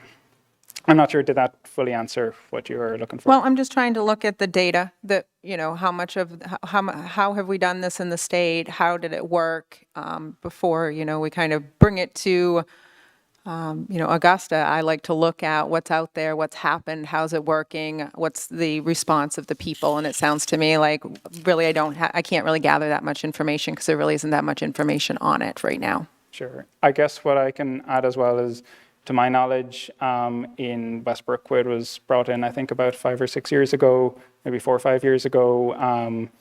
There was a debate, obviously, about what happened at the time. There was a lot of support. The council voted to support it. To my knowledge, they've been pretty happy with that decision and have not been looking at going back.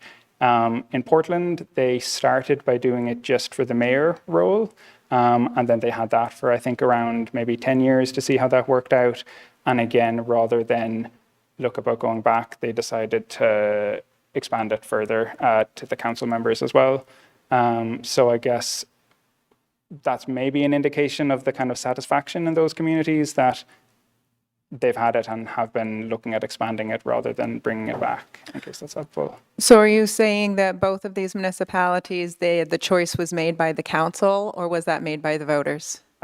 Both in Westbrook. So in Westbrook, my understanding is the council voted to, actually what happened in Westbrook, my understanding is it began with a petition process, almost the exact same as now. It began with a petition process, and then there was a dialogue with the council, and the council took forward a particular proposal and put it to voters, and then voters endorsed it.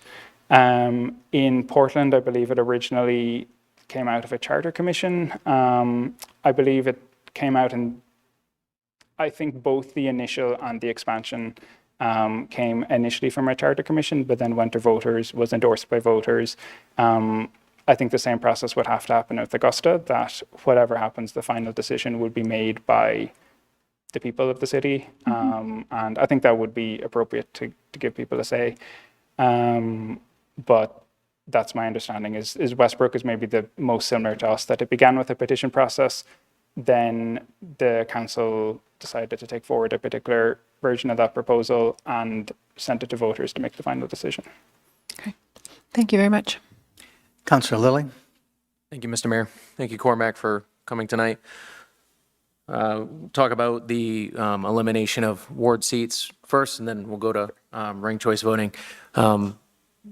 As a member of this council and at large, and also being I live in Ward 1, there's 3 of us in Ward 1 that are on this council. That's almost 40%. That's pretty high representation for Ward 1. We talk about some of the things that you're looking for, and you're wanting representation from a larger group of people. Right now, no matter where you live in this city, you have someone that is representing you, whether that's your neighbor, but that is someone who's close to your ward. Do you have any concerns if you went forward with eliminating wards of everybody living on Blaisdell Street in Augusta, having 8 members on a council? So I think 2 things I'd say. Firstly, that is, other people have made the same point that you have made, and that is one of the contributing factors to withdrawing that proposal. I would say, though, that that would only happen if voters chose it. So it would still be the case that every person in the city would have a vote. Every person in every neighborhood in the city would have a vote. If people chose to vote for candidates in their local neighborhood, they would get candidates in their local area. If people preferred to be represented by somebody who they thought was harder working or closer to their priorities or whatever in a different area, they'd have the freedom to do that. They wouldn't be forced to. They would have the freedom to say whoever they want to vote most, they could vote for. But I appreciate that's a conversation. Not everybody has the same opinion as me on that. Like I said, we have suspended that petition and are not gathering further signatures on that one. So back to that before I want to talk about ranked choice voting. what are the compromises or what are the conversations other than eliminating ward seats that you want to have conversations about? Because other than that, I don't see it. And explain it to me in a way that what kind of compromise or what kind of conversations do you want to have, at least on that side of the petition? Sure. Apologies, perhaps I wasn't clear. I think that petition is basically, we would say. So off you're the no table. longer wanting to eliminate war, you and your group and the petition gatherers are no longer Withdrawing that wanting, okay. petition. That's, But we would like to have a conversation on the other one. And we hope that demonstrates the spirit that we want to come to. understanding that, so I'll leave that aside. Back to ranked choice voting. And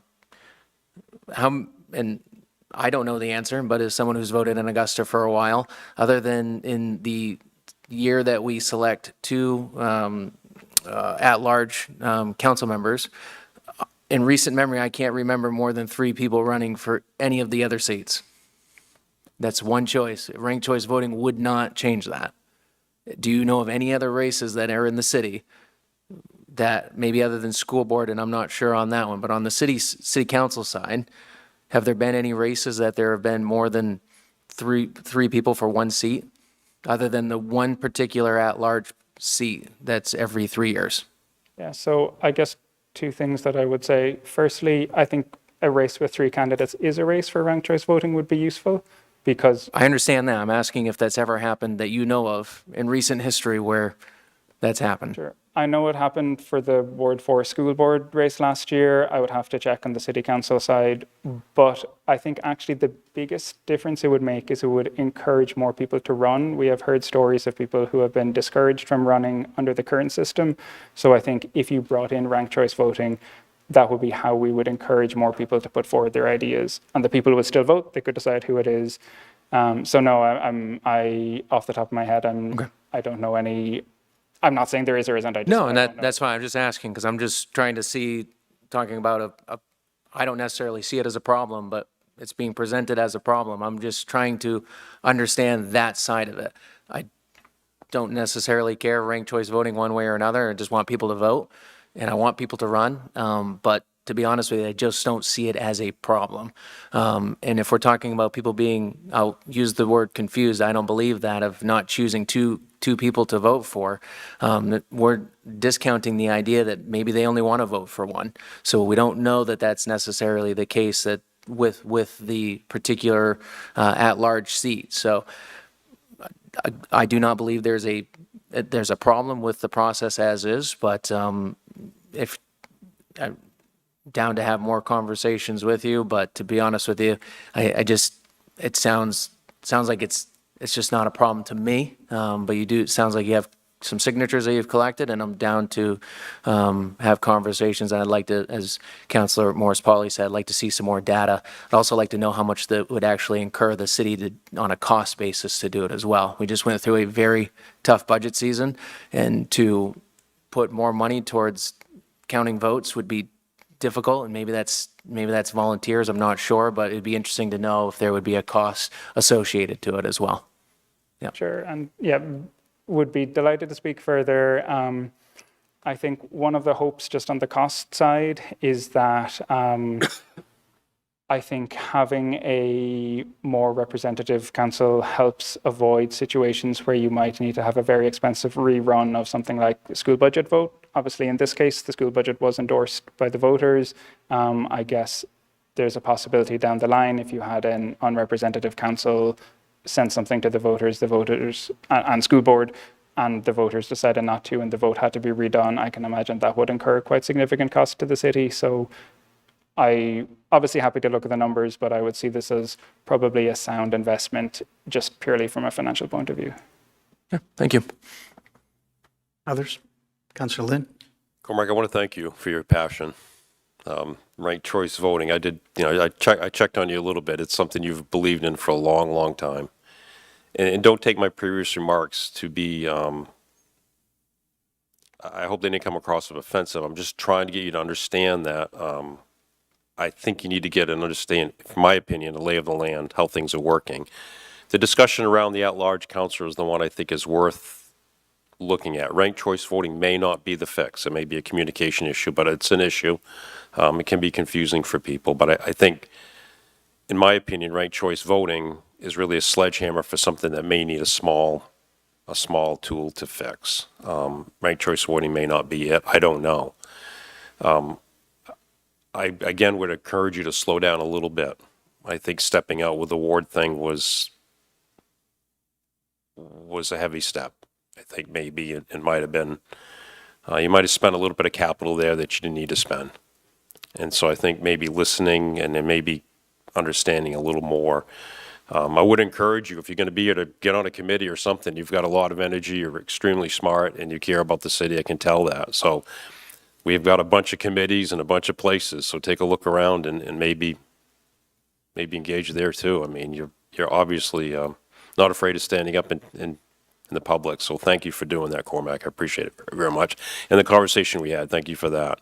Yeah. But again, I would encourage you to kind of slow down a little bit, talk a little more, maybe listen a little more, and try to maybe get a lay of the land. Sure. Thank you. I appreciate that. And I hope I'm not putting you on the spot, but I wanted to say thank you.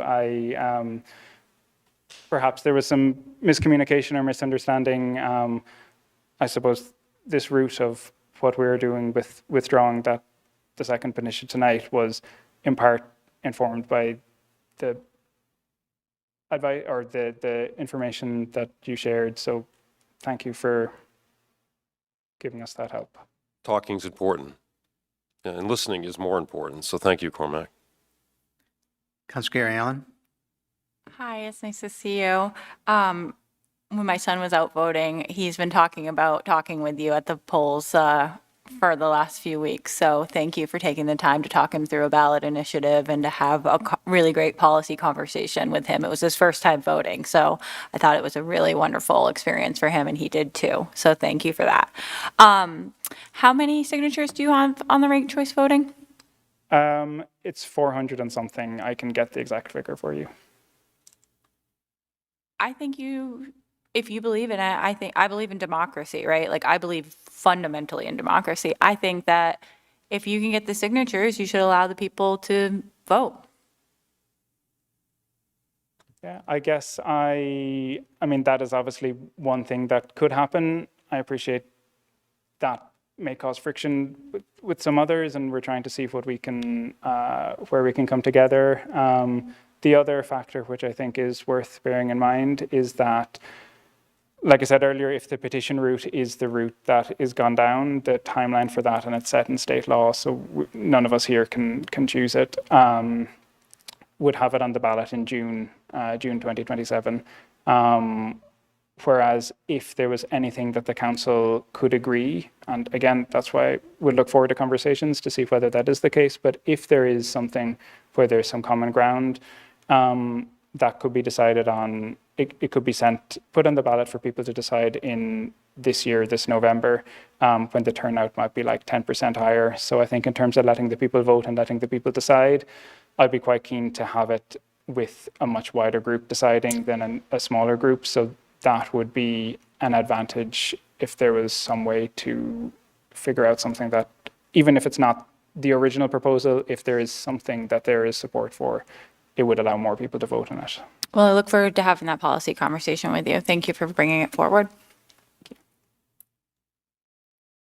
There's nothing else? Thank you very much for your participation. Yeah, thank you for your time, everyone. All right. We're still in Part B, open comment period for any persons wishing to address the City Council. Is there anyone else at this time? All right. Let's move next to Part C then. First item is the Kids Count Child Care Facility Project TIF request. Mr. Luke. Good evening once again. I'm Keith Luke, and I'm here to discuss, we are here tonight to discuss, introduce the Kids Count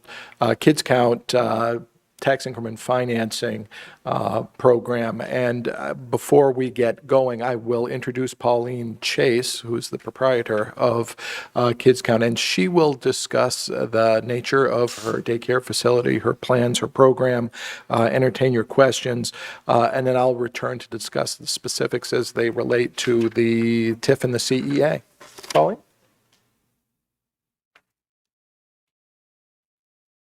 Thank you, Keith. Hello, everybody.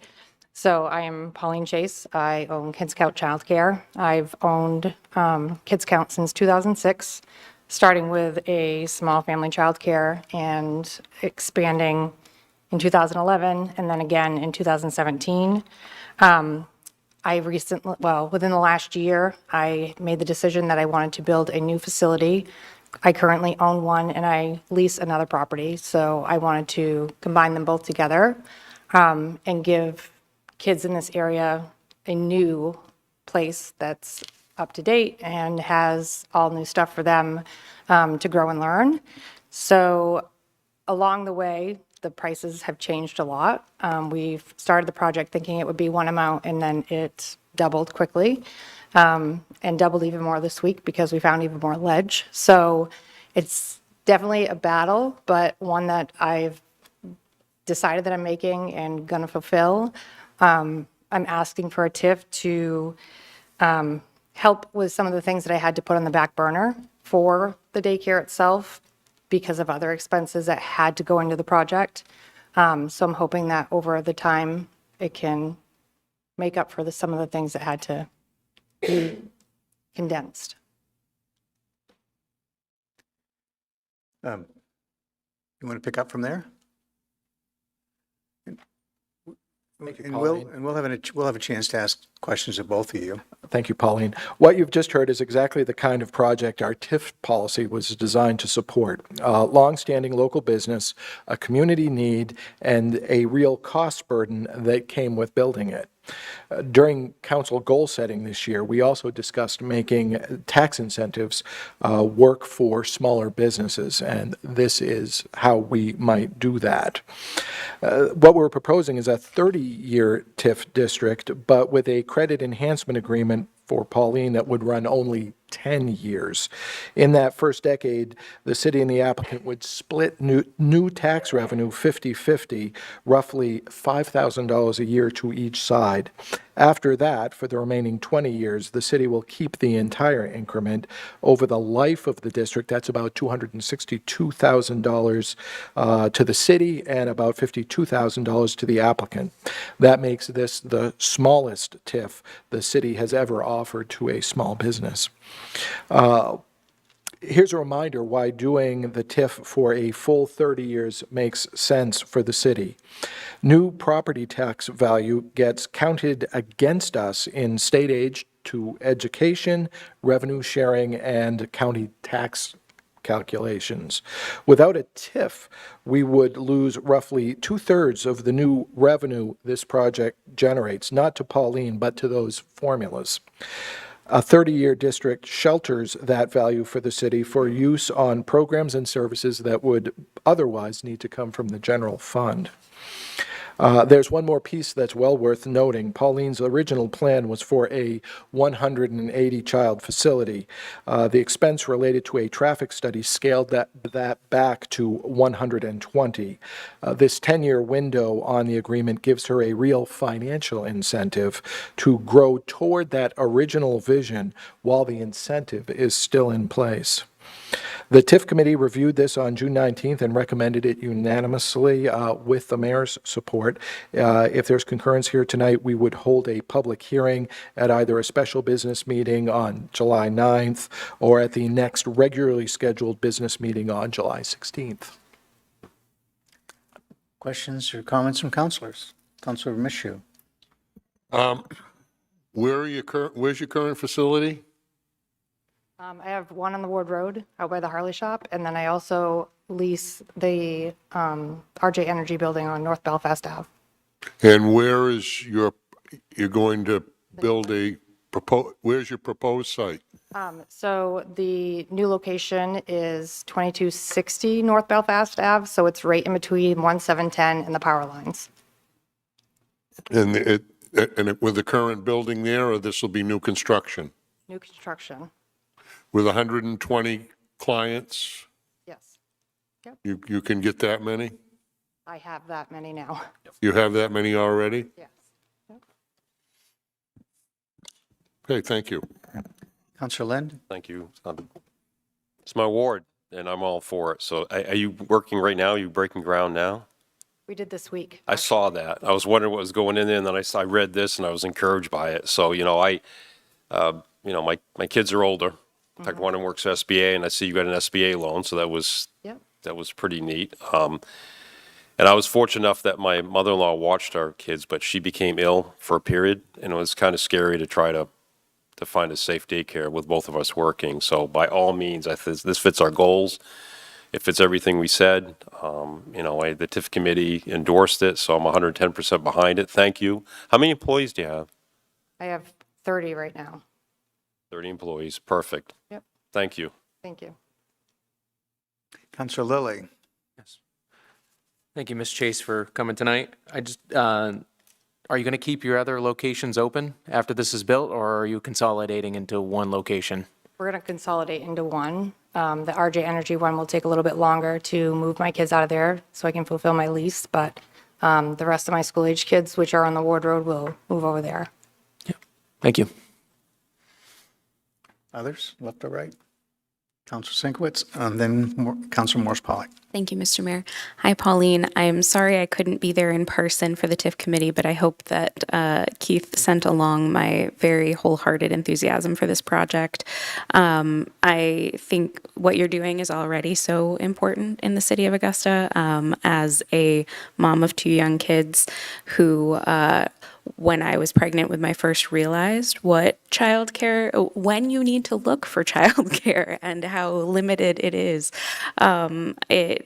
Yours has been here. I remember growing up and driving as a teenager by the Kids Count building, and having that kind of established childcare in the city is something we are very willing to, I am very willing to support and protect, and to see you grow your business in this way in the city that you've had roots in for so long is exactly what these types of credit enhancement agreements should be going to. So thank you for your commitment to the city of Augusta and the children here, and also for providing good, stable jobs for people here, and continuing to grow our, as strange as it is to call childcare economics, but to grow our economics in the city of Augusta. Thank you. Thank you. Councillor Morse-Pollock. Yes, hi Pauline, good to see you again. I just want to echo what I had expressed in the TIF committee, that I really like this TIF. I think this is one of the best TIFs since I've been on that I have seen, and I think it really has to do a lot with your local. You're providing a service here in our community. You have proven yourself to be effective and efficient, and that you're already breaking ground and moving forward. So it's already happening. And so thank you for that. And thank you, Keith, for putting this together. I know this is the smallest TIF that we've had, but this is exactly the type of TIFs that I think are important to Augusta. So I'm 100% behind this TIF, and thank you. Thank you. Councillor Austin. Thank you, Mr. Mayor. And thanks, Pauline, for coming down. And I guess as you've heard, everybody is pretty excited about this, as the TIF committee was the other day when we first heard your proposal. So it's great to know that we're going to have a top quality childcare provider and a brand new facility here in Augusta. And just proud to be a small part of making that happen. So thank you. Thank you. Keith, could you recap where we go from here with this? With the council's concurrence, there's some, we're prepared to take this to public hearing at your next business meeting, whenever that may be. All right. I think the council's prepared to do that and go forward with it. Yep. Mayor and council. Yes. Very good. Thank you. We'll move ahead. Thank you.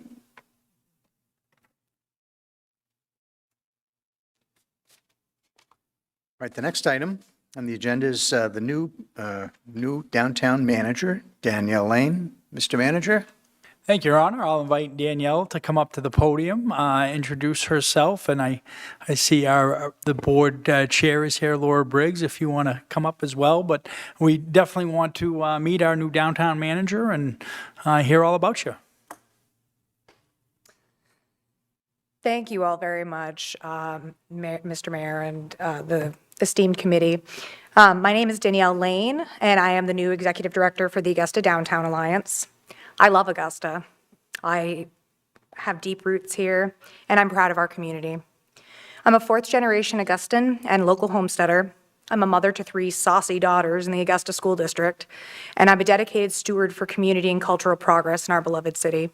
I graduated from Coney High School in 2008 and received my bachelor's from the University of Maine in Orono in 2020.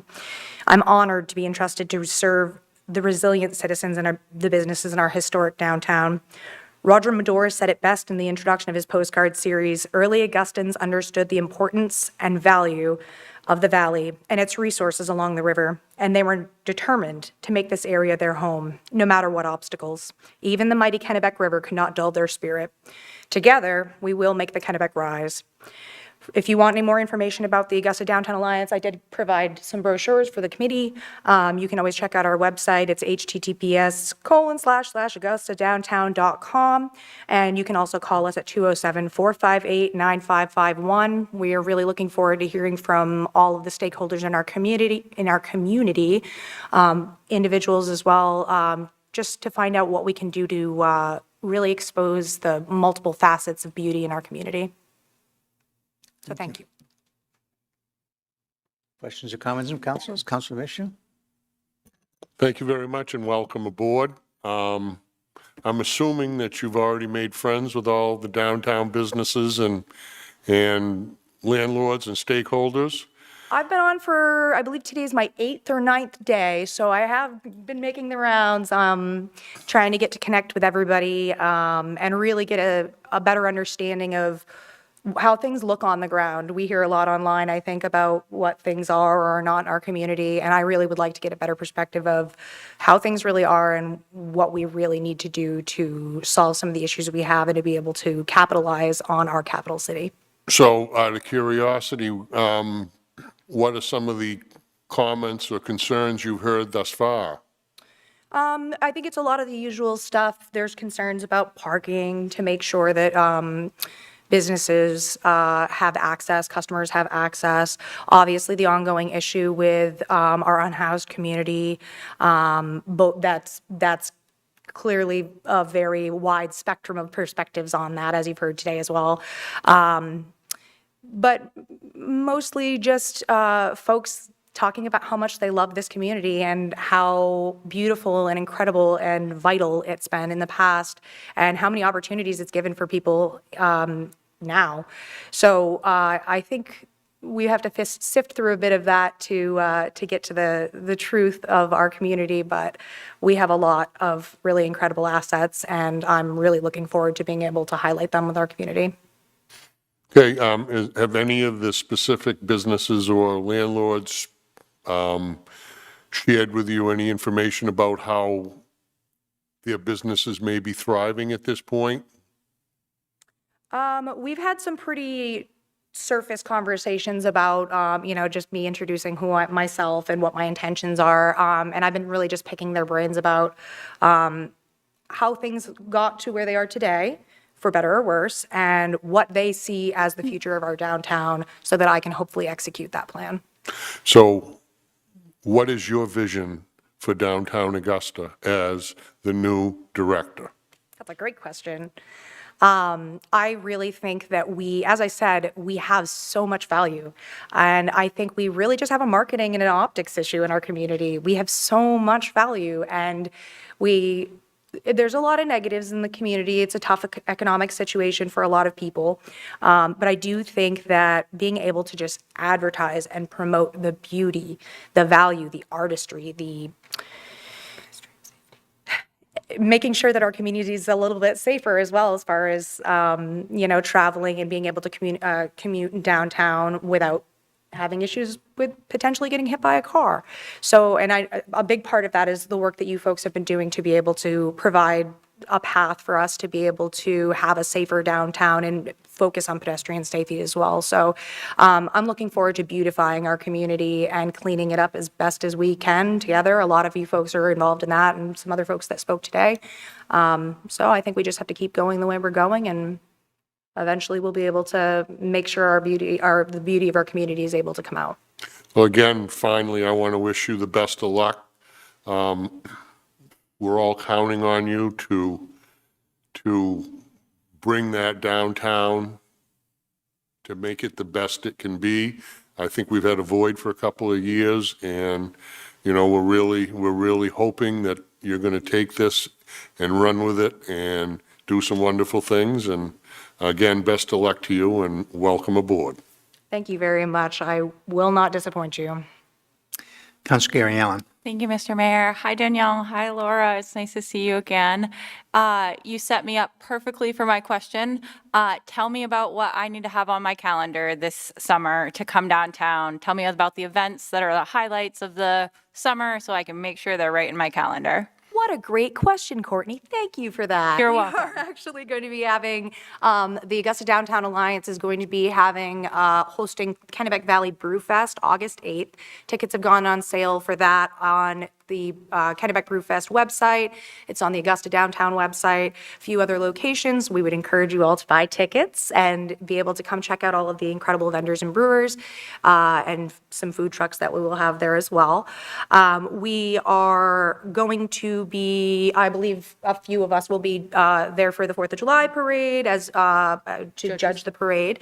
And we are doing our trick or treat event this year. Actually, I have a whole list right here.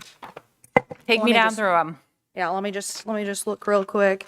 So the trick or treat, we're working on our Water Street Gardens project as well. So you'll be seeing the whiskey barrels going back out on the downtown and being filled with flowers.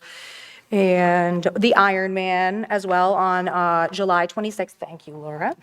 And yeah, I didn't give you guys the dates. Miles for Mills was 5/25. July 4th is for the 4th of July. 7/26 is the Iron Man. August 8th is the Kennebec River Brew Fest, and then Halloween is the trick or treat. So that's kind of what we have on the docket for now, but we're looking to be able to add some new stuff in there as well. So I am super pumped about Iron Man. And then the other one was, is there something happening on Wednesdays? Wednesday night? Oh, yeah, the Waterfront Wednesday concerts, I'm sorry about that, are going to be, I don't have the dates in front of me, so I do apologize about that, but those will be commencing pretty soon here. Do you know the dates on that? Every Wednesday. Just go down there on the waterfront on Wednesday and check out the music, watch the fish, and buy some food. I'm in. I'm adding it to my calendar. Thank you. Thank you, Courtney. Councilor Sinkowitz. Thank you, Mr. Mayor. Hi, Danielle. Hi, Laura. Thank you for being here. I'm very excited about what downtown is and what it's continuing to grow to be.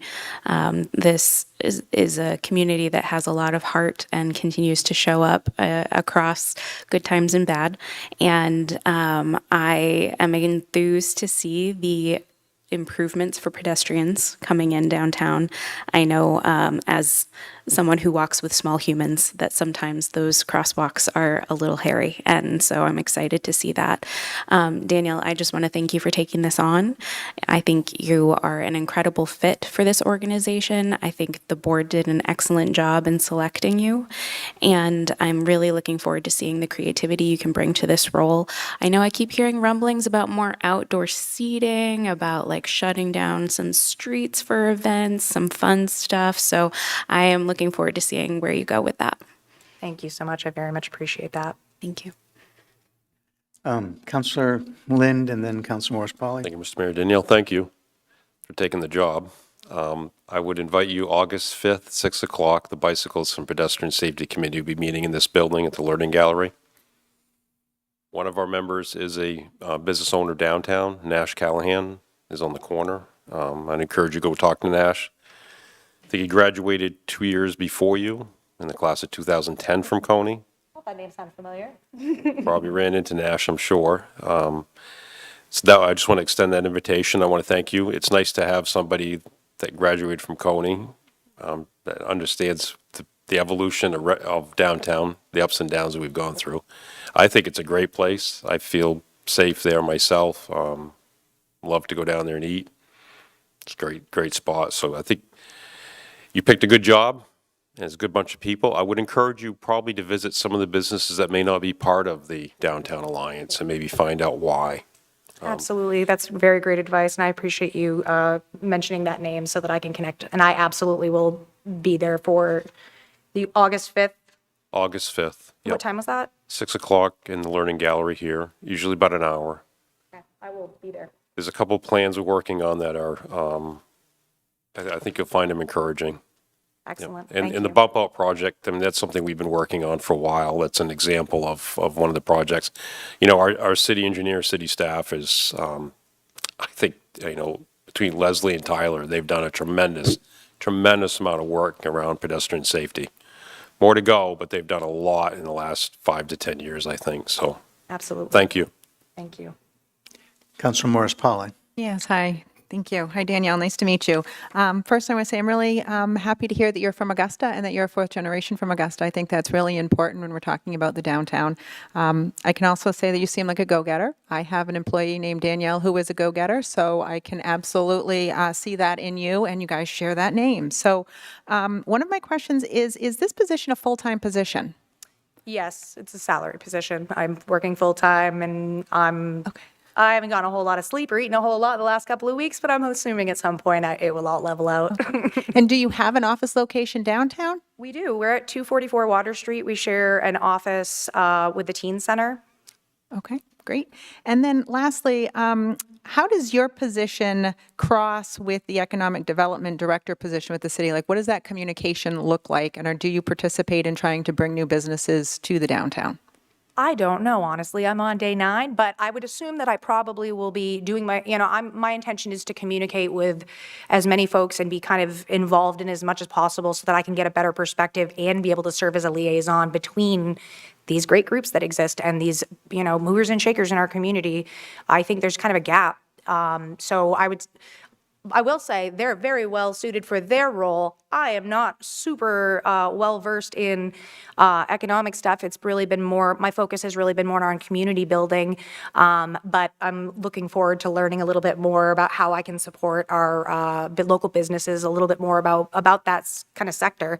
So it's always good to learn, and I'm going to be learning. All right, I think that's a great idea. Well, welcome and thank you. Thank you, ma'am. So, Councilor Lilly. Thank you, Mr. Mayor. Congratulations, Danielle. Thanks for coming down tonight and speaking with us. Excited to have this position filled. Hopefully continue along with some of the things that we've seen in the past 10 years or so in downtown. When I first moved to Augusta, I lived in the downtown, and it's come a long way since. Two-way traffic and businesses down there. So hopefully we can continue to see some growth and some excitement down there, and look forward to hearing from you and different times coming to see us, and ultimately know that I believe that, I won't speak for the whole council, but this council cares about the downtown. We care about Augusta, which it sounds like you do as well, and we're down to help in any way that we can, so don't be afraid to ask us for help. I will hold you to that. Please do. Thank you all. Councilor Michu. One request. As you probably well know, the city of Augusta funds a portion of the Downtown Alliance. And what I'd like to see, what we haven't seen in the last 2 or 3 years, perhaps, would be something from you on a quarterly basis as to what's going on downtown, what's new, any information you can give us, and any kind of help and support that you can see the council perhaps can give you. But, we would, I'm sure collectively would like to hear information periodically. I would be happy to do that, and I'm able to share as well that our Economic Vitality Committee is working on compiling an updated list of what businesses are in the downtown, what services they provide, so that we can start figuring out what gaps there are, where there needs to be new investment, and what kind of investment. So we'd be happy to share that with you folks as well, and hopefully you'll be able to help us with that. So I'd like to ask, together with your roots in Augusta, what prior experiences do you have prior to taking this position on? That's a great question. I worked in politics for the first 15 years of my life. I had children, and things got kind of volatile, frankly, politically, and I decided I wanted to do public service in ways that were direct, that people wouldn't be mad at me constantly. So I pivoted and I worked for the legislature briefly as a legislative clerk. I worked for the Maine State Museum, which is where I kind of got poached for the First Amendment Museum. Shout out to that as well, which just had its ribbon cutting and is now doing tours on State Street. I worked there for 3 years, helping to get the facility open to the public, which is a lease condition for the land as it was acquired from the state of Maine. Worked on that for 3 years, was able to jump through a lot of hurdles with a lot of folks in here as well to try to get the building to be ADA compliant as a historic building. It's kind of a difficult thing to facilitate, being able to keep the structural integrity and the historic value of a home or a structure when you need to add a whole elevator so that people can actually come in and see it. So we were able to kind of condense everything to the first floor, pull the trigger on that, get that open. And now that I'm not facing that uphill battle of trying to make sure that that museum was able to get open to the public in a very dire time for the First Amendment, I wanted a new challenge. And what better challenge than our own community? I want to be able to leave a legacy for my children, and they will be living in this community, and hopefully their children will as well. And I want to leave them something valuable. Very good. So Laura, I want to speak to you. You've been very patient and quiet. Is there anything you want to add about the Downtown Alliance or about your new hire? Absolutely. We are so stoked to have Danielle on board. I can't explain how happy we are. She's such a great addition to our team, and the downtown businesses love her.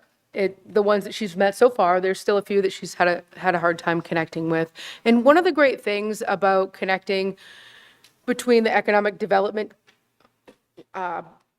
portion of the city of Augusta versus the ADA is when there's an empty business and somebody reaches out and says, hey, I'm looking to move my business to Augusta, we can connect them with those landlords, or we can connect them with other business owners to help work like on a peer basis to help bring some of the businesses downtown. Recently, we actually have had 2 or 3 people reach out, and we've been able to connect them with the building owners so that they can try to work with them and make some deals. There have been a few businesses that have left the downtown, and some of them have already been filled with new businesses, which is really great. Well, congratulations to you both as an organization, and to you, Danielle, with your hire, and we look forward to great things coming out of the downtown. Thank you. Thank you. Thank you for being here tonight.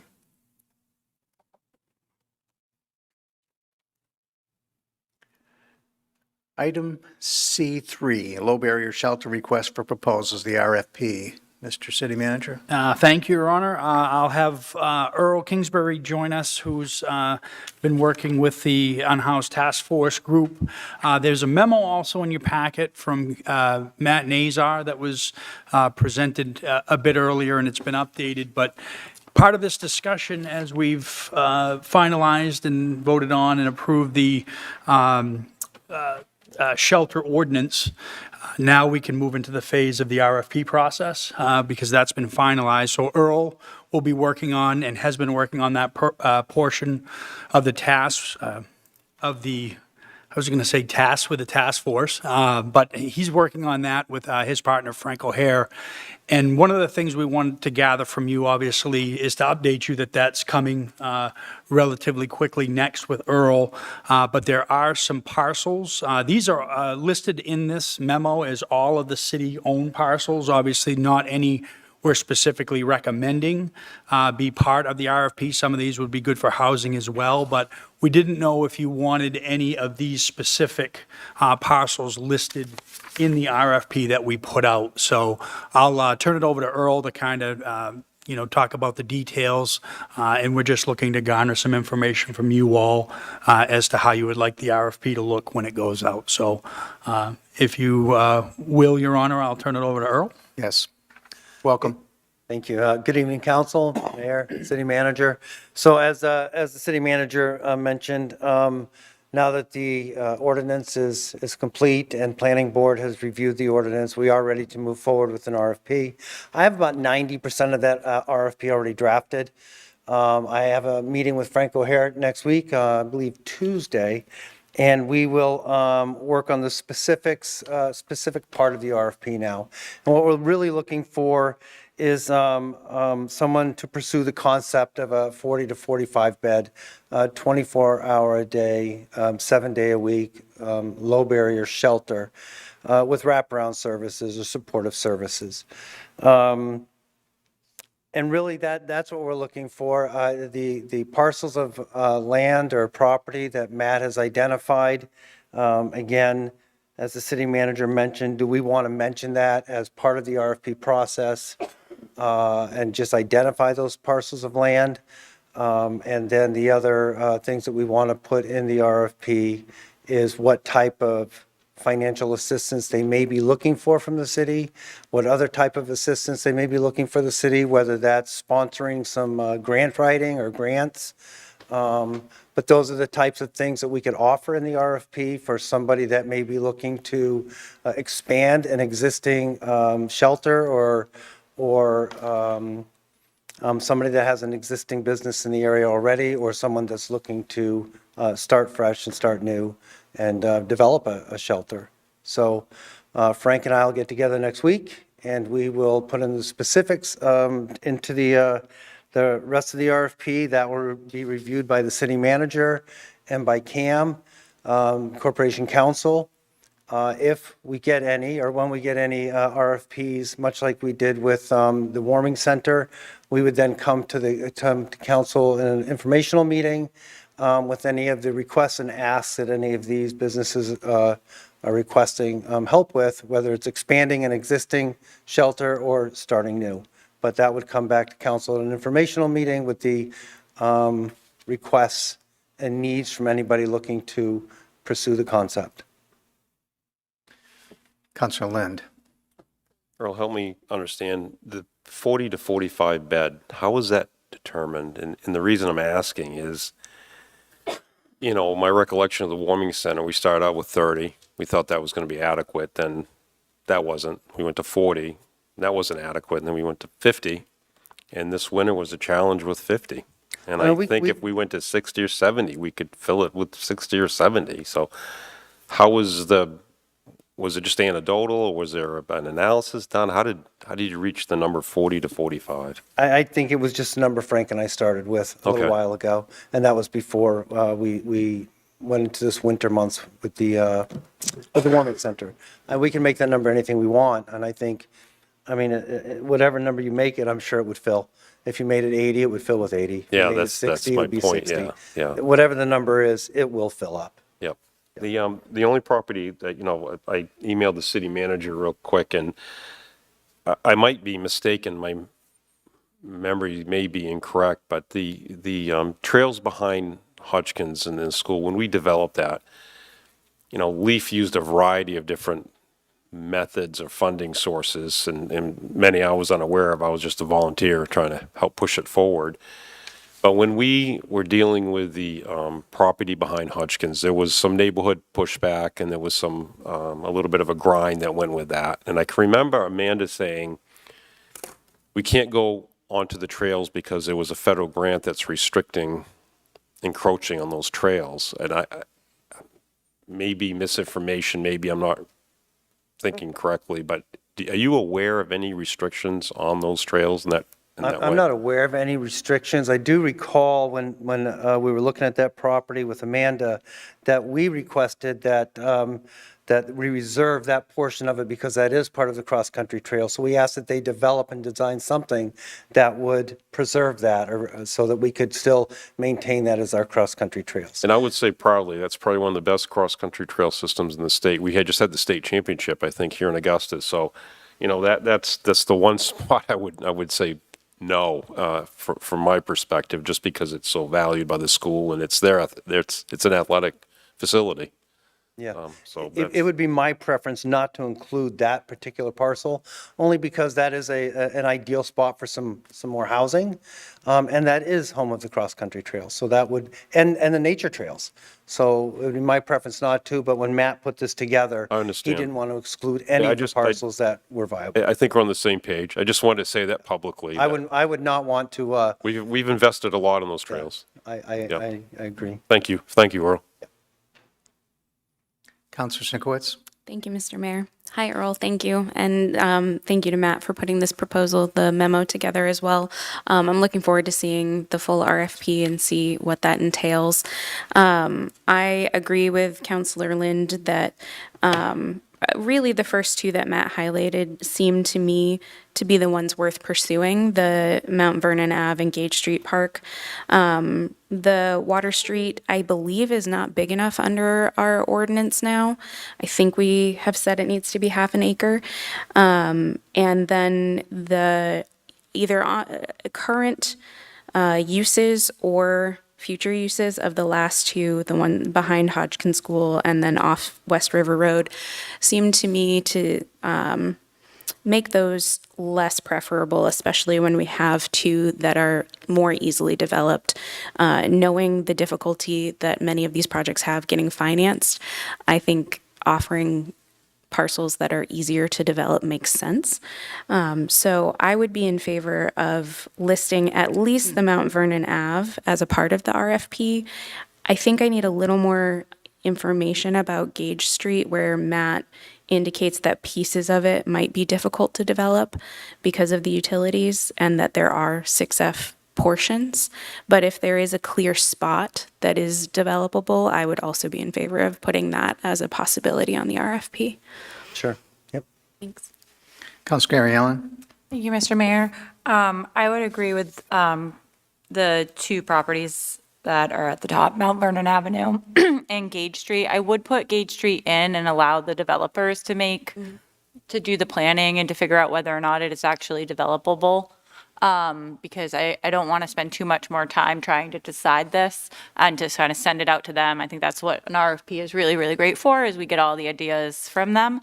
I would ask us to kind of look at the landscape of low barrier shelters in the state. I did a quick Google search around how many beds like Mid-Main Shelter has, which is 65. Hope House has 56. So if you could just do an analysis for me around what the sizes of the other low barrier shelters look like, I think that would help if we stay in their ranges, that one means like there's enough beds in that location, but also to help with their funding streams through the main housing. And then did you also want to talk about whether or not the city was going to be providing any support, or are we going to try to like see what is your proposal to see what they ask us for? Yeah, I think what we did with the warming center, when we first opened that up, we asked what type of support, financial support, if any, they would need. And depending on what came in, at that time, we used ARPA funds for it. But depending on what, if any, financial support would be asked for, that would come to council. And if it was something that was just not viable through council, then we reserve the right to refuse any RFPs. Okay, I support that. The third thing is, would this also have an option for them, like if they don't want to use these two properties, they have a different idea and a different property that they can purchase or have access to in a different way? Would that RFP allow for them to propose to us Absolutely. something else? Yeah, absolutely. The land is only something that could be an incentive to help somebody get financing or funding to help build something if they needed to build something. I mean, this could also help somebody that wants to expand an existing site they already have. Perfect. Okay, so this would be two options. This is the land we have, but also if you have another idea and allowable under the shelter ordinance and the new zoning rules, we'd be open to receiving those as well. Absolutely. Thank you so much, Earl, for all your hard work on this. I've watched you over the last few years really dedicate so much energy and like effort and love for this community, all of the community. And I've really seen you grow into this position. So thank you so much. Well, thank you. Anyone else? Councilor Lilly? Thank you, Mr. Mayor. I don't know if we'll have the answer for this tonight. I'm just wondering if there's a evaluation of the, specifically the first two properties of what we think the city values those at. I'm sure if we look at the tax maps, it has a value to it. We don't have it today, but we could get get that. that? Yeah, Okay. absolutely. Yeah, thank you. So from my perspective, I think some of the most important points have been touched upon, that the responses to the RFP can be as broad as possible, that they're not necessarily tied in to one or more parcels that the city might have access to, that the applicant, if you will, is left to suggest on how this public-private partnership might unfold. So it sounds like from your answers already that those things are already part and parcel of the proposed RFP. Correct. Yep. I don't know if anybody has anything else, and I think the point was made too. I'd like to see the RFP, and that seeing something in writing might trigger another question or two or an angle that nobody thought about. So while it sounds like you're on the right track and 80, 90% of the way, I still think it'd be useful to see that RFP before it goes out. So my question would be, would you want to see the RFP before it goes out? Knowing that our next informational meeting is at least a month away? When's the next one? Yeah, the 16th would be a business meeting, so it'd be mid-July. But what I could do is send it out by email once you have it for you all to look at, and then we could determine, comments back or have another informational meeting on it from there. But get something in your hands maybe before so you can take a look. So one thing I'm a little hesitant to bring up, but I'm going to bring it up anyway, is the identification of these two parcels. I mean, we've talked about it a little bit here on the board, but we've really made no decisions about it, nor have we really solicited much public feedback about those two locations, even though they appear to be the most logical. And I don't know whether we need to have that discussion, whether it's a kind of a consensus here, or whether we wait and see what the responses are to the request for proposals before we make any commitments along those lines, because I don't think by putting them out there, we're making necessarily any commitment to part ways with them. Anybody have a reaction to that? Mr. Manager? Yeah, I mean, I think you can do it either way or both ways, Your Honor. I think, having an informational meeting before, if that's what you want to do, is completely fine. And then even before we, issue the RFP or select somebody, we bring it to an informational meeting for a discussion. So there's a public discussion on that with locations and things like that. So either way, I think would work, or both. Yeah, I'd hate to get too far out ahead of things and only to find out that for whatever reason, that's not going to pass muster with the community either. But maybe in the context of our response to an RFP, I don't know. Councilor Gary Allen? Earl, how long have we been at this? Oh, gosh. Quite some time. I mean, we could make part of the RFP process, we could also add into the RFP process public hearings as well. Public meetings, I'm sorry. That's my question.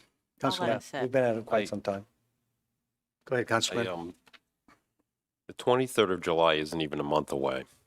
I see nothing wrong with waiting till we can sit around and talk about it and look at the RFP. If we haven't learned anything through this process, it's if you want it bad, you're going to get it bad. We've had a couple missteps along the way. I think waiting till the 23rd, having it in front of us, having the public see it is a good thing. So I don't think the 23rd is going to, we're going to be there pretty quick.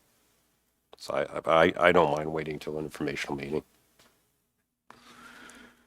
So I haven't heard any real objection to floating the idea of those two parcels. So I guess my suggestion would be to incorporate it however you would in the RFP. And it's easier to tweak something that you see than what you don't see. So I guess that's where we'd go with that. Yeah. But I, for one, would like to see it. Yeah, before it goes I can get anywhere. something drafted up in the next, after I meet with Frank, it'll probably take me a week to 10 days to get it drafted up, so. Anything else on this subject? All right. Thank you, Earl. Thank you, Mr. Manager.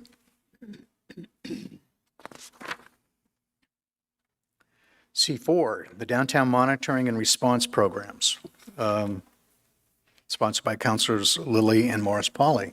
I'll turn it over to either of you. All right. Thank you, Mr. Mayor. Had talked with city manager and also Councilor Morris Pauley after hearing from multiple people here, from public comments and also through emails, conversations, text calls, as we talk about the needle exchanges, the low barrier shelters, things like that, downtown, especially as we just came from the warming center being closed, just trying to find a better solution moving forward, as in hopefully with maybe some of the low barrier shelter that would be resolved, but at the same time, this is something that I know the council has talked about in the past. I think it's time to have that conversation again. I'd like to have the city manager kind of talk about some of the information in that memo that he's put together along with the chief. So let you kind of take it from there unless. Okay. Excellent. Sure, unless Councilman Morris Pauly wants to weigh in on top? No, okay. Mr. Manager? Thank you, Your Honor. You'll find Chief Lully put together a memo in your packet that basically describes some of the, or at least one of the programs we've talked about earlier with some downtown responses as far as the ambassadors program that Bangor's using. He's done some follow-up with them. Since then, Portland's come up with a constable program. These are all contracted programs, and Chief, if you want to join us at the podium, I'll turn it over to you after I tee this up. And then the chief tonight put together a really detailed with numbers spreadsheet for you to look at these different programs. As we know, those programs are very costly for these municipalities, and that is to do the non-sworn, non-police patrols, kind of keeping an eye out, kind of keeping things orderly, clean, things like that, with the ambassador program and the new constable program. One of the things, and I'll let Chief talk about that more, that he came up with some of these discussions was going back, looking in our past and saying, when we had parking district, we didn't have a lot of these issues because they were our eyes and ears downtown. They were kind of, to coin the chief's phrase, our constable program before there was a constable program. So I know we've met with some downtown stakeholders, the chief, some council members, and one of the or multiple things that we hear are things that the parking district did and took care of, including parking. So I think we can certainly go into detail about these other programs that are in the $200,000 to $300,000 range a year that we could contract out, using creative funding. We don't have enough TIF funding for that, but I think there might be an opportunity in front of us that we have Parks and Rec, who has somebody down there now out of their budget, and with some creativity, with some either TIF funding or opioid funding, that we may be able to do all of these things that we were doing in the past to include some parking and get creative with that. So I have the chief here who's done the research, who can answer your questions, but this is the overall discussion tonight, is to kind of empower us to move in a direction where we would look at either a program that exists in contracting with one of these private programs, or exploring an existing staff member that we could then turn into more of a hybrid model to be the eyes and ears, and not a police officer, but the kind of the parking person / leaf darling who keeps the downtown beautiful, and all of the things that perhaps these constable programs and ambassador programs do. So that's what this discussion's about, and hopefully I didn't take too much thunder, Chief, but I'll turn it over to you. Good evening, Mayor, Council, Manager. Thank you for letting me come up and talk to you about this topic. For those who are listening and may not know me, Kevin Lully, I'm the Chief of Police. We have talked about this a couple different times, and this is a great topic. I thought when I started doing some of the research that we'd find a lot of diverse programs out there, but the reality is there's really only 2 communities that are currently using a defined program. One is Bangor, and as the manager said, they use the Ambassadors program, and that is it's a private a la carte system that you can contract with this company for whatever services the city would like to have, from things for foot patrols, de-escalation, conflicts, providing directions and advice to visitors to the downtown. They could address the homelessness, people with substance use disorders, people with mental health disorders, divert calls from police. They can help with general cleanup, needle cleanup, helping with the graffiti, as well as welfare checks. So there's an array of things that they offer. Now, again, it's an a la carte system. The one that Bangor currently uses, staff starting pay is around $19 to $21 per hour. Supervisors are $23 to $25 per hour. For the year of '25, they budgeted for $310,000. They projected a 5% increase for the '26 year, and that brought them up to approximately $325,000. That's not a specific number, it's not a factual number, based on some staffing issues that they have had, but that's what they funded it for. To cover that $325,000, that's billed to the downtown community and through TIF. So that doesn't come at a cost to the taxpayers in Bangor. The benefits to this program is they take care of all the hiring, they take care of all the management of the staff, and they take care of all the recruiting and the training. The downside to that is, or I should say the downside to that type of staff is, as we've all talked about, and I'll only mention it this one time because it's really the same thing for each one of the programs, is, you know, they can't make arrests, they can't conduct criminal investigations, they can't detain people, and they cannot carry weapons. But that is, again, that's going to be systemic with each one of these programs. With Portland, they started out in 2024 into 25 with the ambassadors program as well. Theirs was substantially larger. Instead of 5 staff members and 1 supervisor like Bangor had, Portland wanted 8 and 1. And so they originally earmarked $750,000 for this program. After the first year, looked at the return, looked at what they had for vacancies within their staffing, and really went back to their downtown community as well. And what they ended up coming up with is they created a city-sponsored program, being the constables. And again, this is city staff. This is run by a retired police officer who came back to run this program. He used to run their community intervention, or the community contacts division. This was a combination of the ambassadors and their former park rangers. I was almost going to say downtown park ranger because you got me thinking of Leaf now. But it was a combination of those 2 programs together. They offer all the same things that the ambassadors do, to include parking enforcement. Though Portland has a robust parking division as well, they kind of work in concert together. Their staff make anywhere from $22 to $28 per hour. They offer a needle and encampment cleanup incentive if it's a $3 stipend if they're asked to do those, because again, they are dangerous, and so they certainly want to compensate them for that above and beyond the regular pay. If based on their current figures, they would be, looking at about a $468,000 expenditure in lieu of the $750, so a nominal savings for them.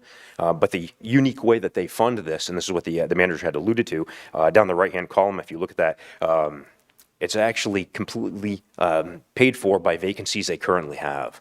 So Portland Police Department is nominally larger than the Augusta Police Department, but because of the vast vacancies that they have, they've taken the excess payroll or uncommitted payroll, they roll that back into our revenue account, which I know our finance director Ingrid has been in a number of times talking to us about the benefits of revenue accounts. But then they take that money, and that's what the salaries are all paid for. So that way it doesn't come as an added expense on the taxpayers in the upcoming budget years. It's something that's already dovetailed in. They just use the excess amounts to pay for that.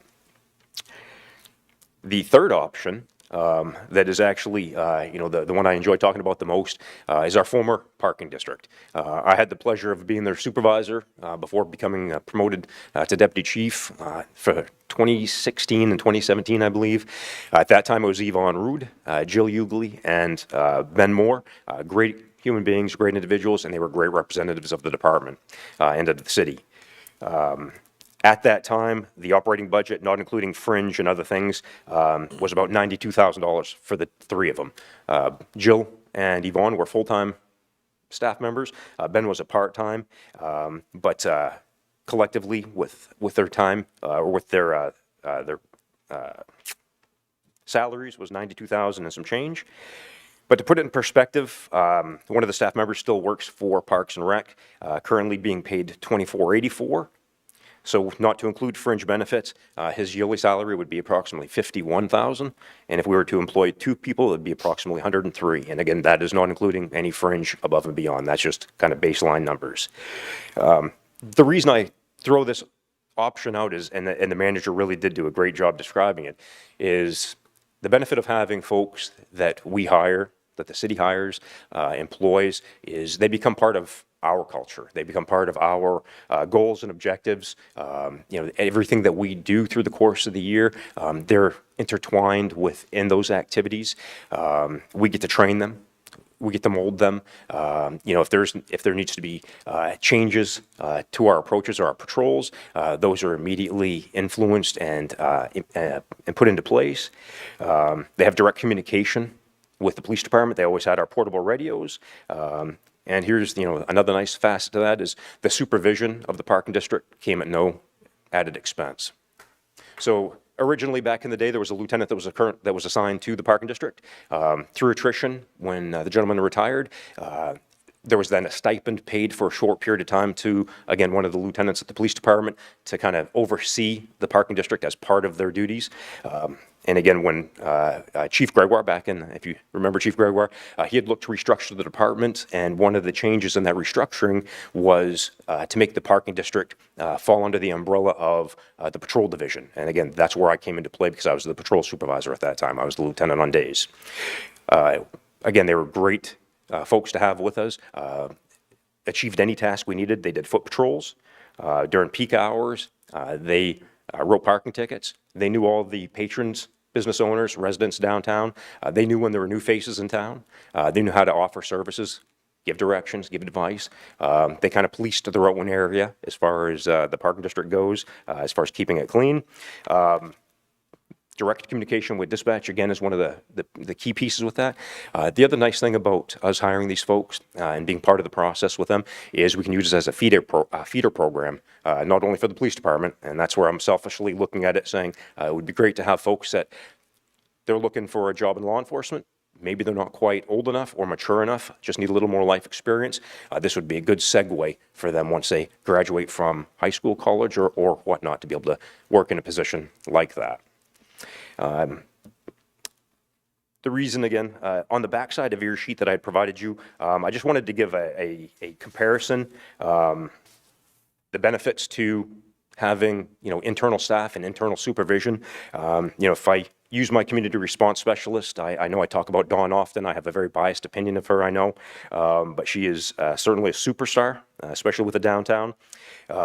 If you look at that program and Project Recovery, that was a similar program to that. One was a city kind of run program. The other was went out to bid and was privately run. For Dawn, for a 1-year service right now is approximately $92,000, as compared to the original RFP for the Project Recovery was $263,000. Both programs include 1 staff member, and again, that's where the nominal savings is for having that internal supervision. So I know I kind of threw a lot out. That's why I wanted to provide you with this informational sheet. I thought it might just be something you'd take with you. If you have questions, certainly let me know. But if I didn't touch on anything that you're hoping to hear tonight, please let me know. So I got a couple questions to start off. The Bangor program or the Portland program, do either of them work well? Depends on who you ask. So they certainly do divert calls away from the police, but they face the same challenges that we face today, right? It's, they're constantly looking at the problematic citizens, and they're perpetually just moving them throughout the community. The good news is that they have found that the feedback they're getting from the community is they feel a lot safer. They like the idea of having somebody that's there as a resource, they're being either the ambassadors or the constables. They get a lot of positive community feedback about, again, the accessibility of having people down there. They say they also get a lot of pushback because they're, like everybody, they feel that there could be different uses for those city services or those city funds, but the sentiment is yes, it's a positive. And with respect to the Portland program, do they have both the ambassadors and the constables? No, so they started out in 25 with the ambassadors. They finished that year out, and then they transitioned to create their own. So kind of did a rebrand, looking at what they had for available resources, and then made it their own. So if you look down kind of that second column, it is a city supervised. It's supervised by the police department, by that retired police officer. I believe his name is Marty Nye. I could be mistaken on the name, but. Yeah. And my third question, then I'll go back to the councilors. If we don't have a parking district anymore, what would today's version look like or be called? Great question. So, again, I certainly am always looking at, different ways that the police department can grow. I wouldn't want to burden the police officers with the additional tasks. So they're certainly, working capacity right now. But I would love to see some community outreach division, either from either part of the city or part of the police department, where we certainly have a beautiful facility. We're part of the downtown, a great office space, and a great place for them to connect with us before connecting with the downtown. Okay. Councilor Lynn. House Community Service Officer, Sound Chief. Love it. I did a little bit of research. There's some communities have that. They do parking complaints, traffic, minor incidents, some reports that don't require a sworn officer. I would submit I appreciated the surge that went on downtown, but I think we lost money. Detective's an expensive patrol person. The chief being downtown is an expensive patrol person. I think we could be a little better and get a community service officer down there, acting the same way as the parking district did. I think the continuity is what is important. The relationships and the continuity that's built over the course of time. And I think that may be the danger with an ambassador program or contracted, whatever it might be. We really don't have control. So I'd like to see a community service officer be downtown and grow familiar with us. The other question I had, it came up years ago during the budget cycle a couple times, and it never quite made it through, was the call boxes, like you see in parking lots with a blue light. I don't know if that came up a few times, just kind of went by, and I probably won't be here now. I'm not going to be here next budget season, but I think we may need to think about that. I don't know if they're effective or not. I think it's a perception issue. People feel a little safer with those. And I don't know if we ever pursued that beyond it was just kind of a quick discussion and it went right by and we moved on to the next crisis, but. So we on your direction, I actually had explored looking to see what the state utilizes, what their call volume is, what the cost effectiveness is of their call boxes on the state. As soon as I asked a question, they started laughing at me. The average to get one into the community, just the average price per call box is around $15,000 per box. They recommend line of sight, so we would need to cover our downtown not less than 8 different box locations. They receive, I believe at the time, and I don't remember, it was in the initial memo that we did a couple of years ago, but at that time they had received, I think, less than 10 calls on it for that calendar year, all of which were crank calls from kids. So see, it's deja vu all over again. That was the discussion we had. It came up years ago, and that's the exact same thing. So I just wanted to kind of circle back on it. Thank you for recalling that. Yeah, no, not at all. The nice thing with Capitol Police, we have a great partnership with them. One of the things that they're hoping to be able to transition to eventually is as those systems phase out. So many people have cell phones. They'll have the 911 capabilities on them, either by tapping the screen or tapping the side button, that their hope is that will eventually take over and circumvent those blue boxes. But great question. Councilor Gary Allen? Thank you, Mr. Mayor. Chief, would you say, I think I hear you saying that your recommendation is for the council to kind of focus in on this parking district position. Would you say that is true? And again, my apologies. I know I refer to it as a parking district, and I know that we don't have that capability anymore. But yes, in a similar program to that. Okay. I think that should be the direction. It's the most cost-effective direction that the city goes, based on the staffing that we have, especially right now, and just for future growth. That is exactly what my analysis was when I read all the paperwork in front of us. And then I've also been having a lot of conversations with downtown business owners and other stakeholders in the downtown. And that's what everybody brings back up, right? And we heard our new downtown district executive director, one of the first things she said was parking, right? And so I think I'm really interested in following this road with you. I'm interested in following the TIF discussion. I think I'm struggling to understand how we're having, like, how we're connecting the opiate settlement funds. So if somebody could help me figure that out. Yeah, absolutely. So the same discussions you've had with the downtown, parking is a facet of the issues that are down there, right? So we were looking at some sort of hybrid position that does the multitude of things that the officers, not every task the officers do, but they're the eyes and ears if there's, debris or, any hazards or anything like that. They're dealing with that type of issue. The downtown TIF will cover, it's an economic development type of strategy down there to keep things neat, orderly, and clean. We thought of incorporating the parking side of it with, a percentage of a salary or something like that. So the key is somebody down there, the same person, full-time, 40 hours a week or whatever that is, everybody gets to know them.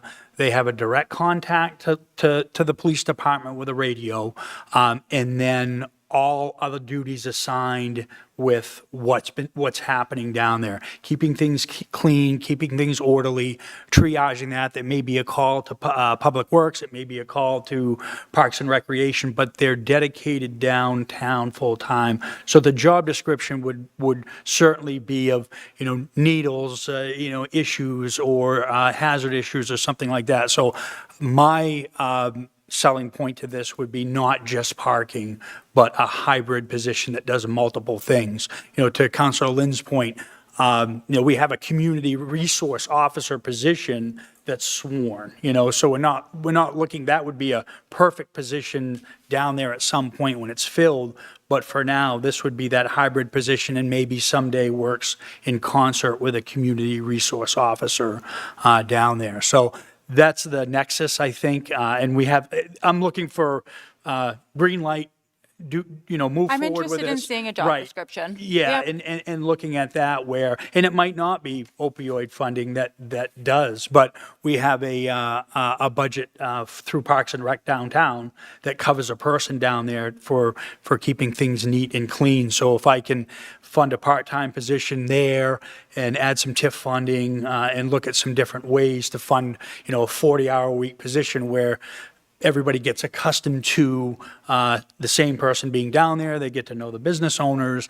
And to a lot of business owners' points, if people know parking is being enforced down there, it doesn't always need to be enforced, right? They know there's consequences behind it. So once we establish that presence with that person, working with the police department, that can all be kind of, the key is consistency and maintaining this long-term and not falling off type thing, so.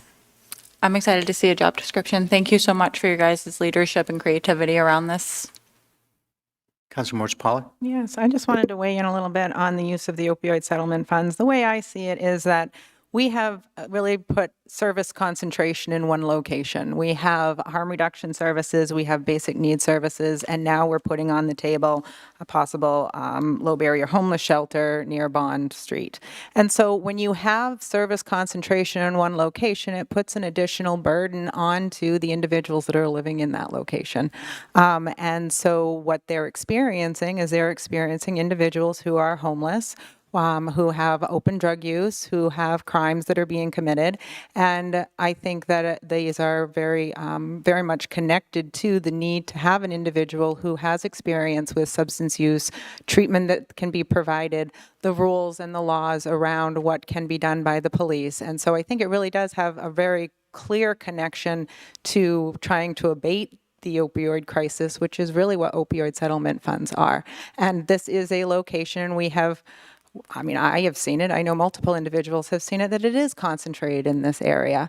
And so hence that's why I think bringing it up and discussing it and talking about how can we support the businesses and the individuals living in that area is really an important conversation for us to be having. So I support the idea of having a specific individual, one that is trained, that has an understanding, that gets to know the individuals that are downtown, and works closely with the police department and with the services that are provided down there to make sure that we're really giving the best benefit to the individuals living there and the individuals that are residing on the streets there. Thank you. Thank you. Councillor Jenkins. Thank you, Mr. Mayor. Chief, excellent ideas. This is something that we have been talking about. I've been talking about here at the council for about the last 3 years. We had asked for foot patrols downtown, and that has been on kind of an intermittent basis. But when they've been happening, the rates of occurrence have dropped. So I don't know it so much that it's police officers that are down there doing it, probably, but I also think just having anybody that had a set of eyes and maybe a radio that could call somebody quick would have that kind of a deterrent effect. I know that we had talked about paid parking to a limited extent downtown, and a past counselor had ran an ad hoc committee, whatever, it lasted a long time. I don't think it really had much of an outcome from it. I would raise that idea again. I know that Maine State Housing Authority, when they were in the building that IFW occupies now, paid a quarterly fee for all of their employees. So you do have a couple of larger buildings that monopolize their employees, monopolize the parking. One is which that particular lot, and the other is the parking garage, that there is a lot of folks that work at Key Bank that tend to go and use the parking garage. So these big employers that are bringing in, lots of folks, I don't think it is wrong to be asking them to in some way subsidize, even if it's no way of paying, parking. We used to have to get quarterly parking tickets that went on our windshields, and the parking folks would come by and check, and if you were in the wrong spot, you got a ticket, and it was significant.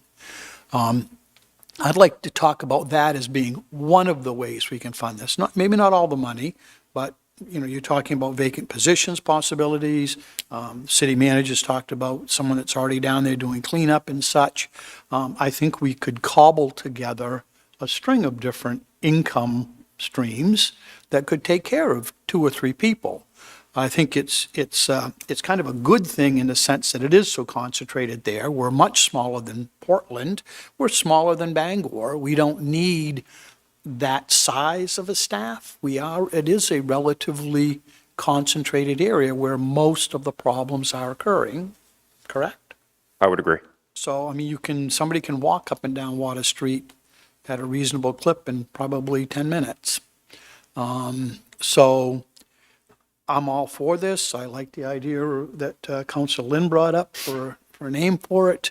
I'd like to go back to some paid parking situations. I think that might get us, a little bit better qualified people to pay for more training and such. And I really think we should be moving forward with this. It'll be a big help. And I think we ought to revisit the idea of video cameras.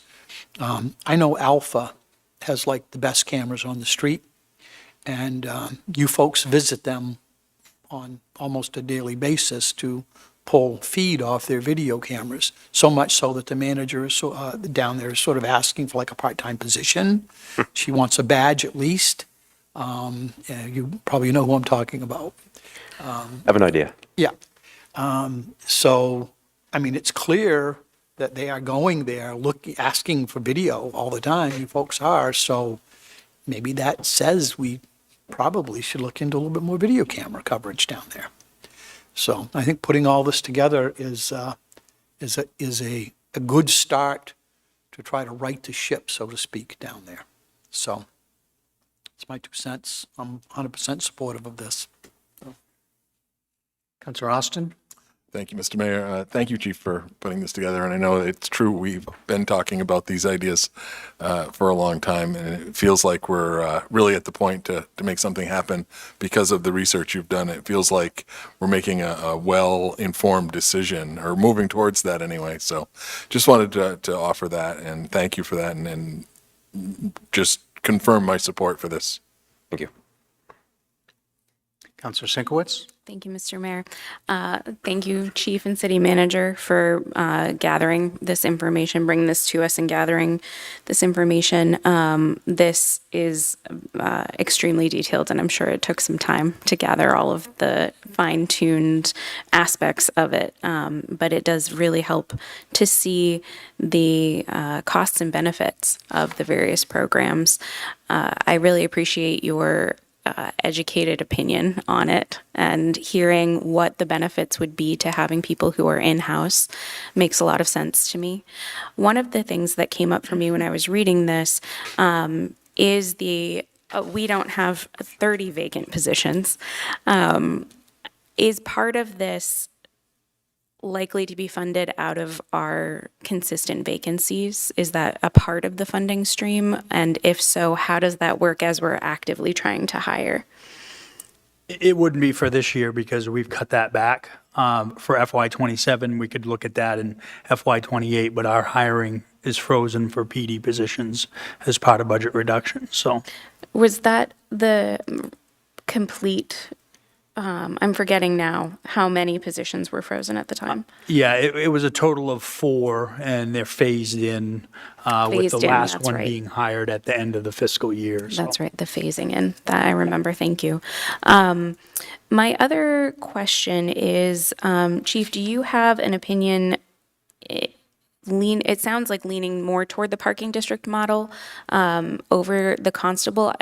I am having a hard time distinguishing between the two. Is there a difference? There's not a difference. So I should clarify too, under the roles and responsibilities for the parking district, what's listed there is what they did. That's not what I'm hoping they will do. So if you go up to what the constable program is doing and what the ambassadors program are doing, that's what we're looking to employ. That's what we're looking to garner our own staff to bring those types of services into the downtown. And again, I only highlighted what they were doing just to show that we were already doing 2/3 of them, already, back in the mid-teens. So I think that would be a very easy transition to come up with some job descriptions as mentioned and incorporate all of those tasks so that way we're checking all those boxes. Yeah, I think that's a great idea. And I love the idea of a feeder model, getting people, into the city of Augusta and understanding how good it is to work here and in whatever path they take out of it, if they want to take a path out of it versus stay for a while. I did want to note, I was having dinner downtown the other night, and I don't know if everybody notices how many police drive through downtown as often as a city councilor does, but I noted at least 3 or 4 in the couple hours that I was there. So I wanted to thank your officers. I don't know if there is a directive to take that route regardless of where they're headed, but it was noted that they were driving through and at a speed at which they could note the things going along on the sidewalks. Thank you for both of those points, especially the latter of the two. Yes, all roads lead to downtown. That makes sense. Thank you, Chief. I'm really excited to see how this plays out going forward as we kind of narrow in and understand better what we're looking at specifically. But I think we've heard from our community that this is something that they want. We've heard from Chief and City Manager that there are ways that we can go forward with this. So thank you. Anyone else? My sense is that we've kind of coalesced around that third option, the model, the city employed people downtown kind of doing the work of the ambassador type programs and being the constant presence down there. So if we could, flesh that out a little bit, and if it's something that we could do and afford to do and find a way to finance it, all the better. We'll put that together and report back. Council Lynn? Chief, I don't know if it would rise to this level, but Homeland Security grant, I'm not quite sure it would fit that, but have you? Technology and equipment only, Homeland Security. Yeah, and under the technology and Well, equipment. there's the urban UASI. I don't think we're at that level, but I didn't know. And I would just submit, one of my goals was to get state legislators in front of us, and if Bangor's dealing with this, Portland's dealing with this, we're dealing with it, Lewiston's dealing with it. I was in Bar Harbor for 3 days. They had 2 patrolmen on that street. You know, I think we need to invite our legislators in here and say, look, you know, all the communities are dealing with this. Maybe this is an item you could assist with. It's another one of those things that we watch every municipality deal with it, and every municipality ends up dealing with it on their own, and probably collectively we would do better. But that's my 2 cents for getting our legislators in front of us. Thank you. Thank you. Councilor Judkins. The Homeland Security grant you said is just like technology? So there's a technology and equipment grant that's open right now. However, it's an invite-only grant. It's about an 81-page descriptor of it. Went through it, I think it was June 2nd is when it came out, but we don't qualify because we weren't invited to it. There are a couple agencies within the state that were, we just weren't. Video cameras, would that be technology? It would be, if we were to you qualify for invited. Yeah, right. well, if you behave better, maybe you get invited to more things. Okay. Thank you very much. Thank you very much for joining us tonight. Next is C5, the Needle Exchange and Syringe Service Moratorium. Together with Councilor Morris Pauley, have brought this forward. And I know that Councilor Morris Pauley began thinking about this in terms of I think we both did, in terms of response to the community forum that we had on homelessness and some of the reaction and some of the takeaways from there. And I know that she wanted to have a larger council discussion about harm reduction and that sort of thing, and kind of layered on top of that the idea of a moratorium. So, Councilor Morris Pauley, please. Sure. So I want to preface this with that I believe in harm reduction and I understand the benefits that it has to this community.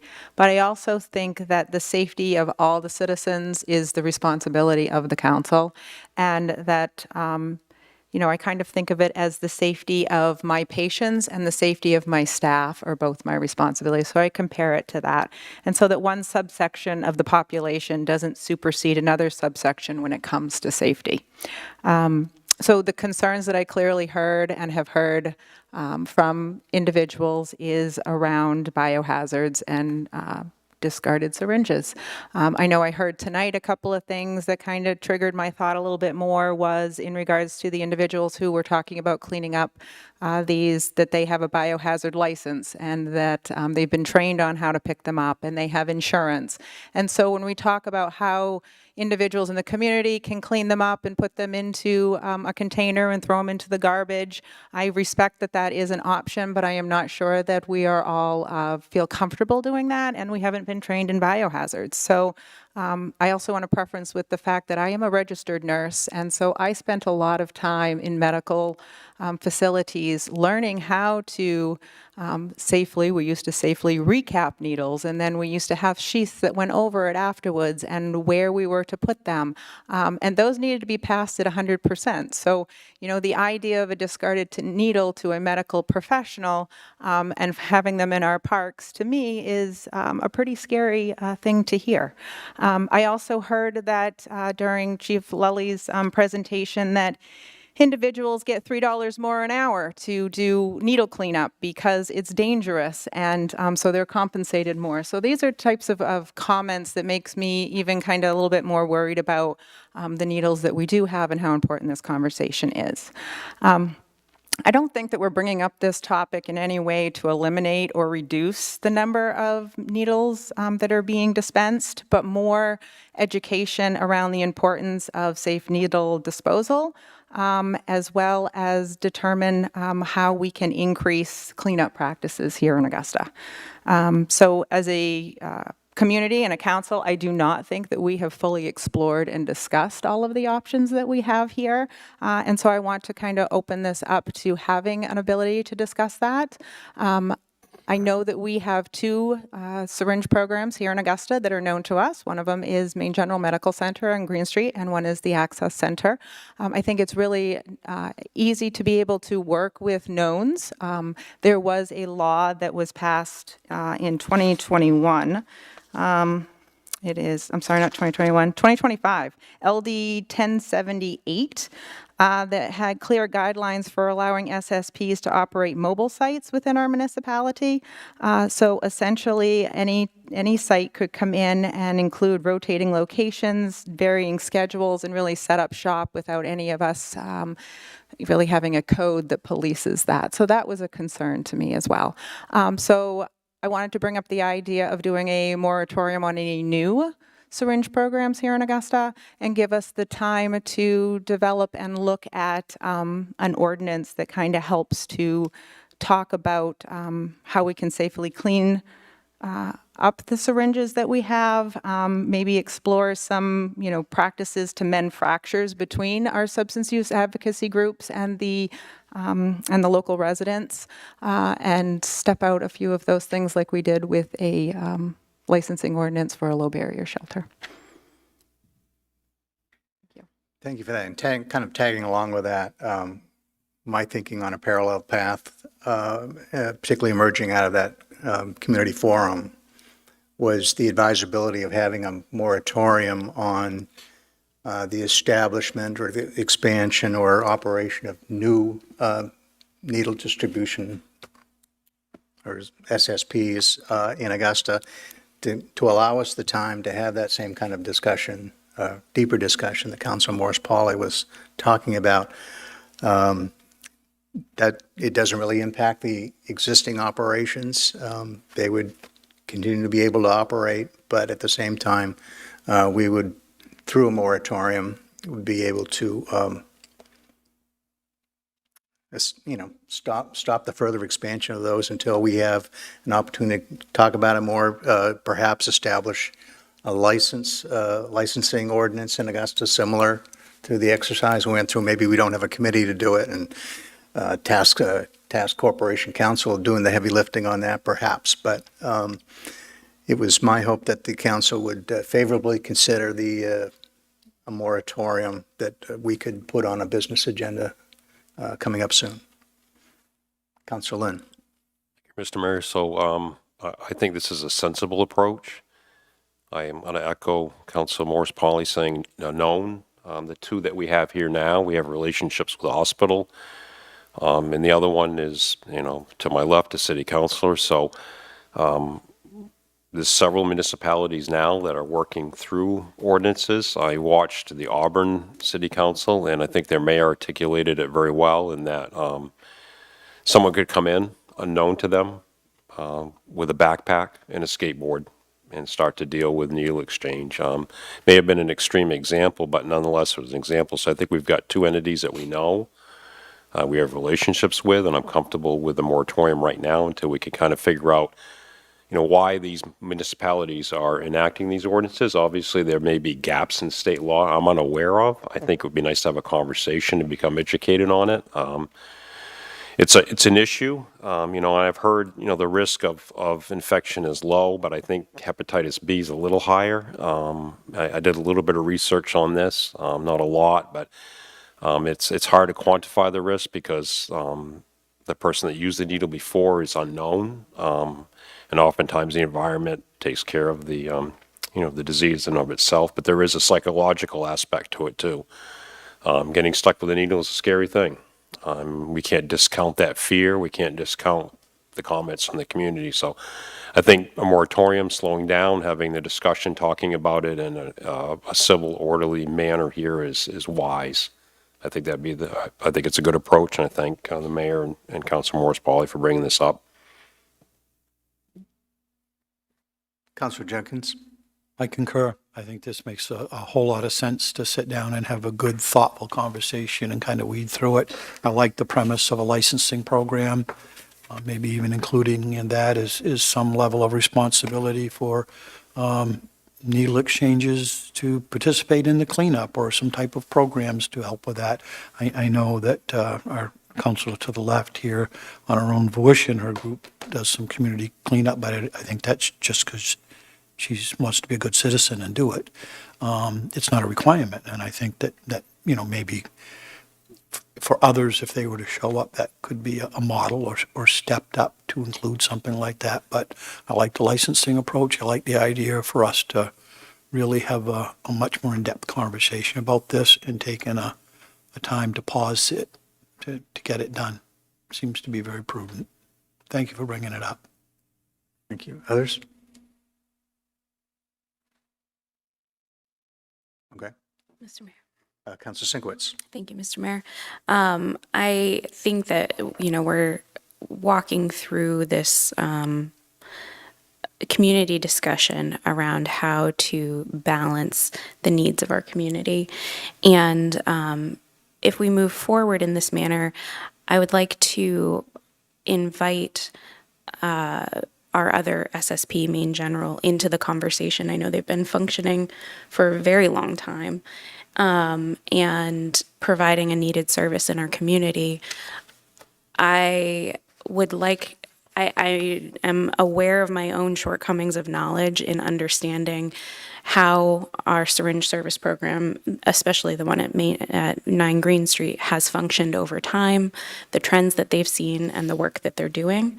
And I would like to make decisions based off that knowledge so that we can understand the various ways that our community is handling the issues that we already have as we approach the issues that we have not dealt with as well in terms of needle cleanup and the concerns that our community has raised around that.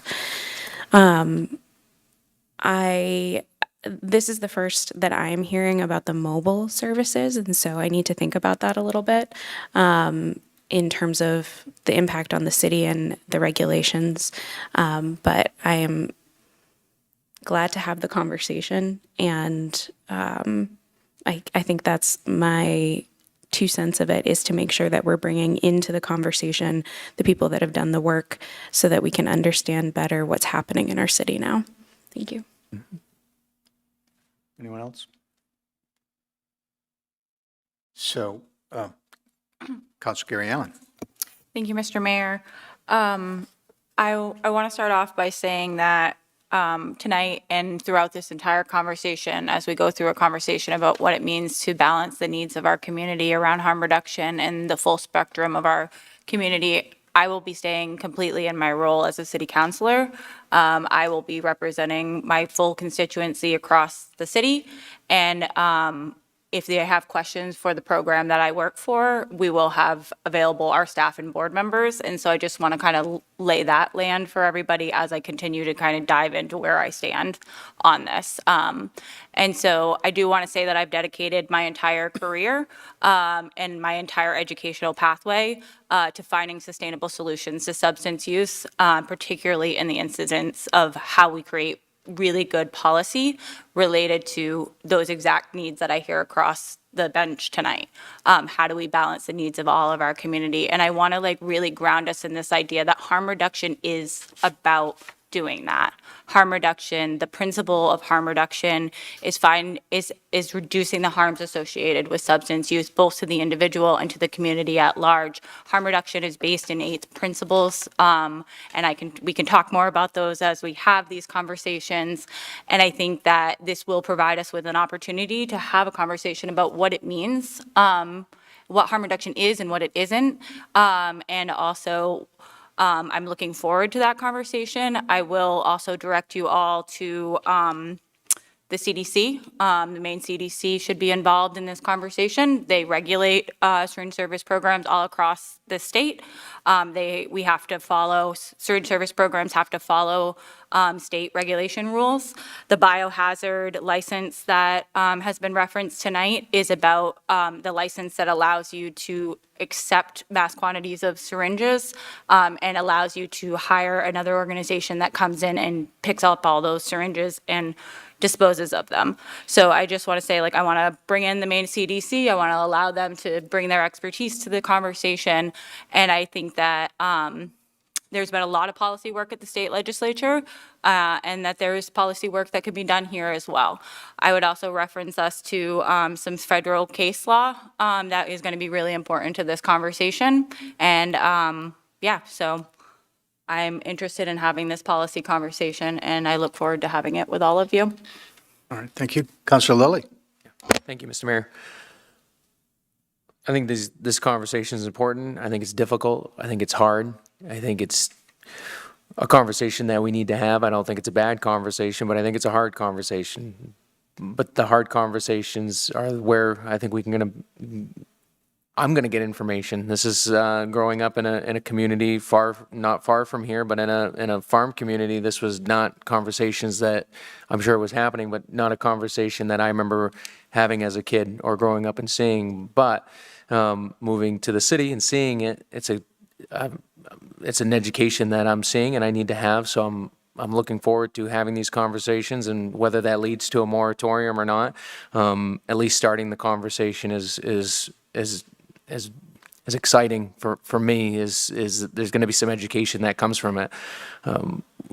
It's getting emotion out of it, getting perception out of it, and just getting to the facts, I think is going to be important, and looking forward to that. So thank you for bringing that to us, Councillor Morse-Parley and Mayor O'Brien, and looking forward to hearing from all the stakeholders involved in this, and also from our community. It's important to hear from everybody for this. So as we continue to talk about this, we're going to need input from the community as well. So please show up, comment, and reach out. All right, thank you. So I would intend to sponsor, and I think Councilor Morse-Polly would as well. I would suggest that other councilors let the manager, congratulations. Get promoted. The manager know if they want to be co-sponsors on this as well. I'm not putting anybody on the spot tonight, and ideally we'll have it on our next business agenda with however many sponsors want to join. So, Councilor Lynn? So I'm going to ask, probably Mayor O'Brien may know the answer to this question. By stating our intent tonight that we want a moratorium, before we have an order, does that assist us should someone show before the order? I don't believe so, but I could ask Cam and get you. I think we make it retroactive. I think Right. Yes, we'd by have to stating our vote on- intent tonight that this have to be will be the date that the moratorium Yes, we could. would be I effective. believe so. I'll follow up with Cam. That's a Right. legal question. Yep, thank you. Yeah. Councilor Gary Allen? Mr. Mayor, the CDC is in the room. May I ask them a question? Sure. Could you tell us whether or not there was any pending applications related to syringe service programs in the city of Augusta? Kindly introduce yourself, please. Let us know who you are. Hi, good evening. I'm Ann Seitz. I'm with Maine CDC's Infectious Disease Prevention Program, and we are the entity that supports the review of applications for certification of syringe service programs, which is the authority delegated by the legislature to the department. And in the department, Dr. Va, as our director, provides final approval of all certifications. So the question regarding, are there any pending applications for certification of a syringe service program to operate here in Augusta? The answer is no. Would you be willing to take questions from councilors? Yes. Do you have Sorry, any? Ann. Do you have any? Okay. Your guest, Councilor Lynn? So you use the word certified. There are uncertified needle exchange programs, I'm sure. There's no obligation to become a certified syringe service program. Okay, so it's within the state law, there are, to be once certified, a certified SSP can receive state funds. Yeah, because I looked at the state law real quick and it said may. It was may all the way. There was no shall. So that's a concern I have was someone coming in that's not going to be certified, may not have the standard that your certification provides. That's the concern. Again, I'm not an expert here, and I would appreciate, perhaps the council would like to seek out your own guidance on the legalities, but my understanding is possession of syringes is not illegal in the state of Maine, so anyone can operate, can possess syringes and legally exchange them with individuals. Okay, thank you. Thank you. Anyone else? All right, thank you. Yes. I'm sorry, Councilor Lilly. Hi, thank you. Without getting into the length, and I'm not sure, maybe it's a quick answer, but can you talk a little bit more about the certification and what it requires for an individual or group to become certified through the CDC? It's actually quite a lengthy process in terms of the application requirements. So the state law describes what type of syringe service programs can operate, and then the Department of Health and Human Services has adopted rules that guide the process for certification. So there is a in-depth rule that articulates all the requirements for an application, and then the requirements for operation. Yeah,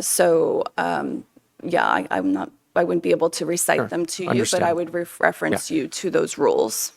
And just to follow up to that, as somebody had brought up tonight about a mobile service, is that, Yes. and also with the certification, is it to certain areas? Is it regional, or could somebody in Aroostook County move to Augusta? And can you So- expound upon that a little? Certification is tied to a municipality. Okay. And as part of the certification process, an SSP that wishes to become certified must provide public notice, which is described in the rule, to particular stakeholders, and it's listed out in the rule the types of organizations and institutions that should receive a public notice. So your question about the modalities Yeah, of delivering services, there are 3 different types of modalities. Brick and mortar is the typical one, which is like an office setup and where clients, consumers can come in and receive services. Mobile services, excuse me.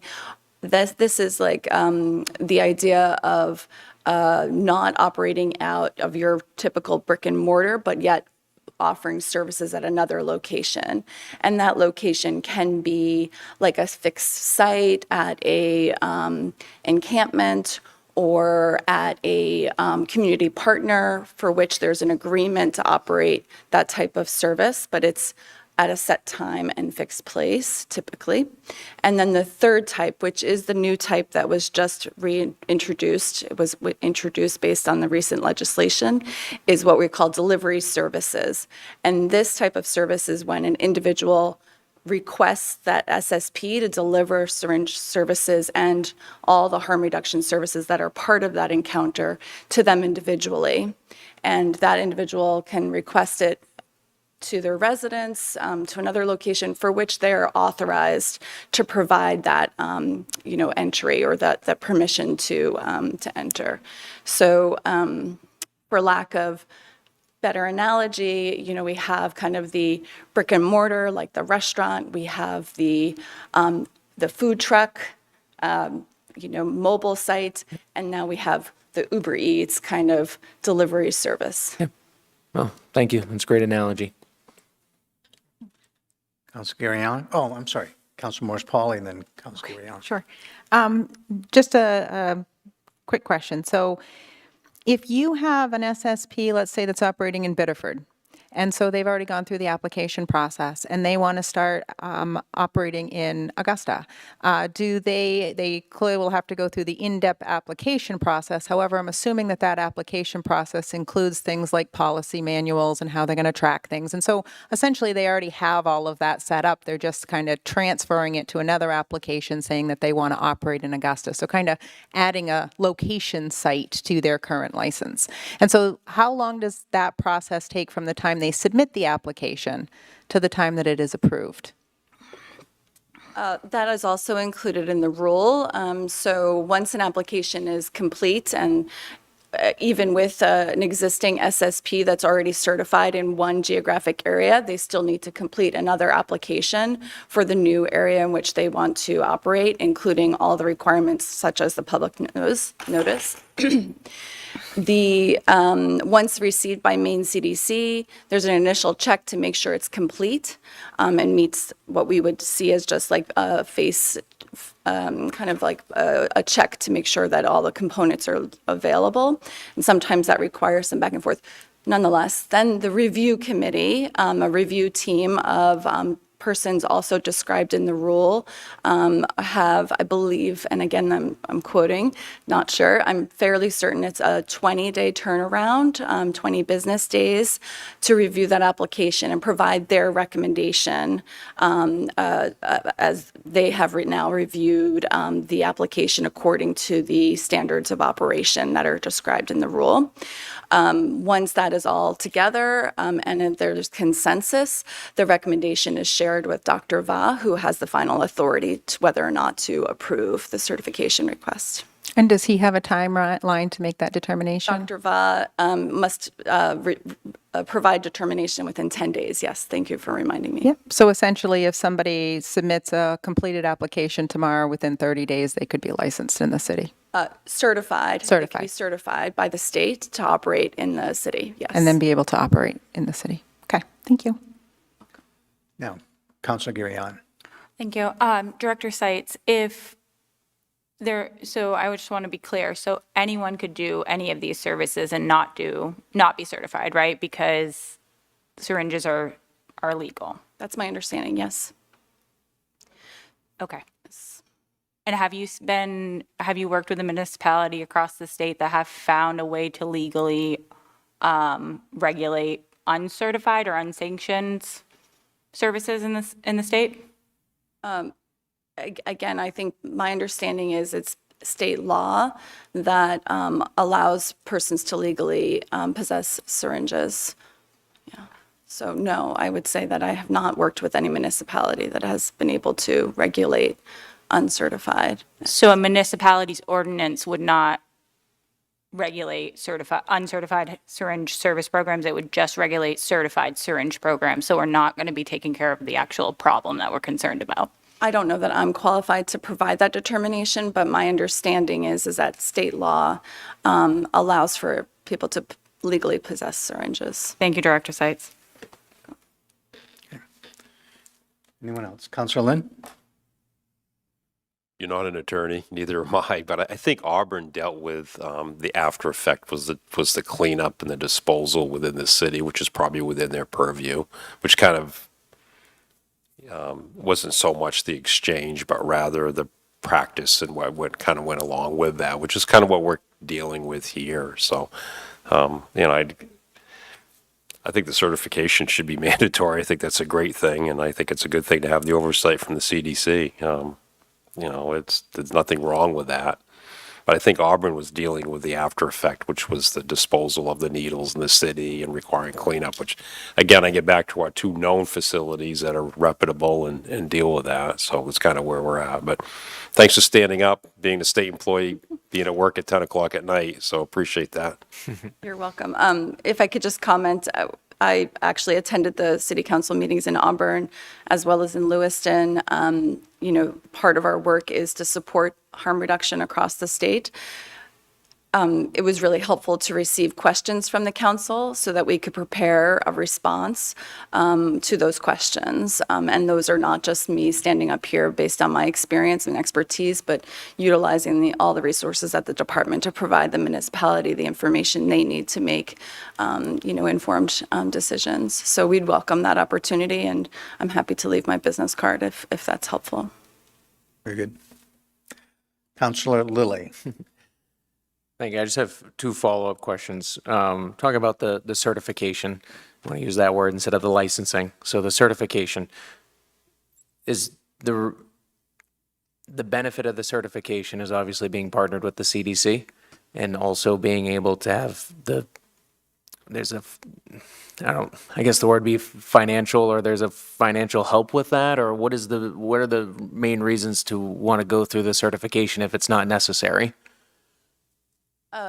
So I think if you reference the state law that talks about the certification, it speaks specifically to state funds. Okay. Certified SSPs are able to also receive funds that come to the department that are federally awarded to support things like HIV, hepatitis C testing, other, behavior interventions around substance use disorder. And then I understand that certification is also a requirement to receive state opioid settlement funds. So The only way to receive that would be through the certification program, through the CDC.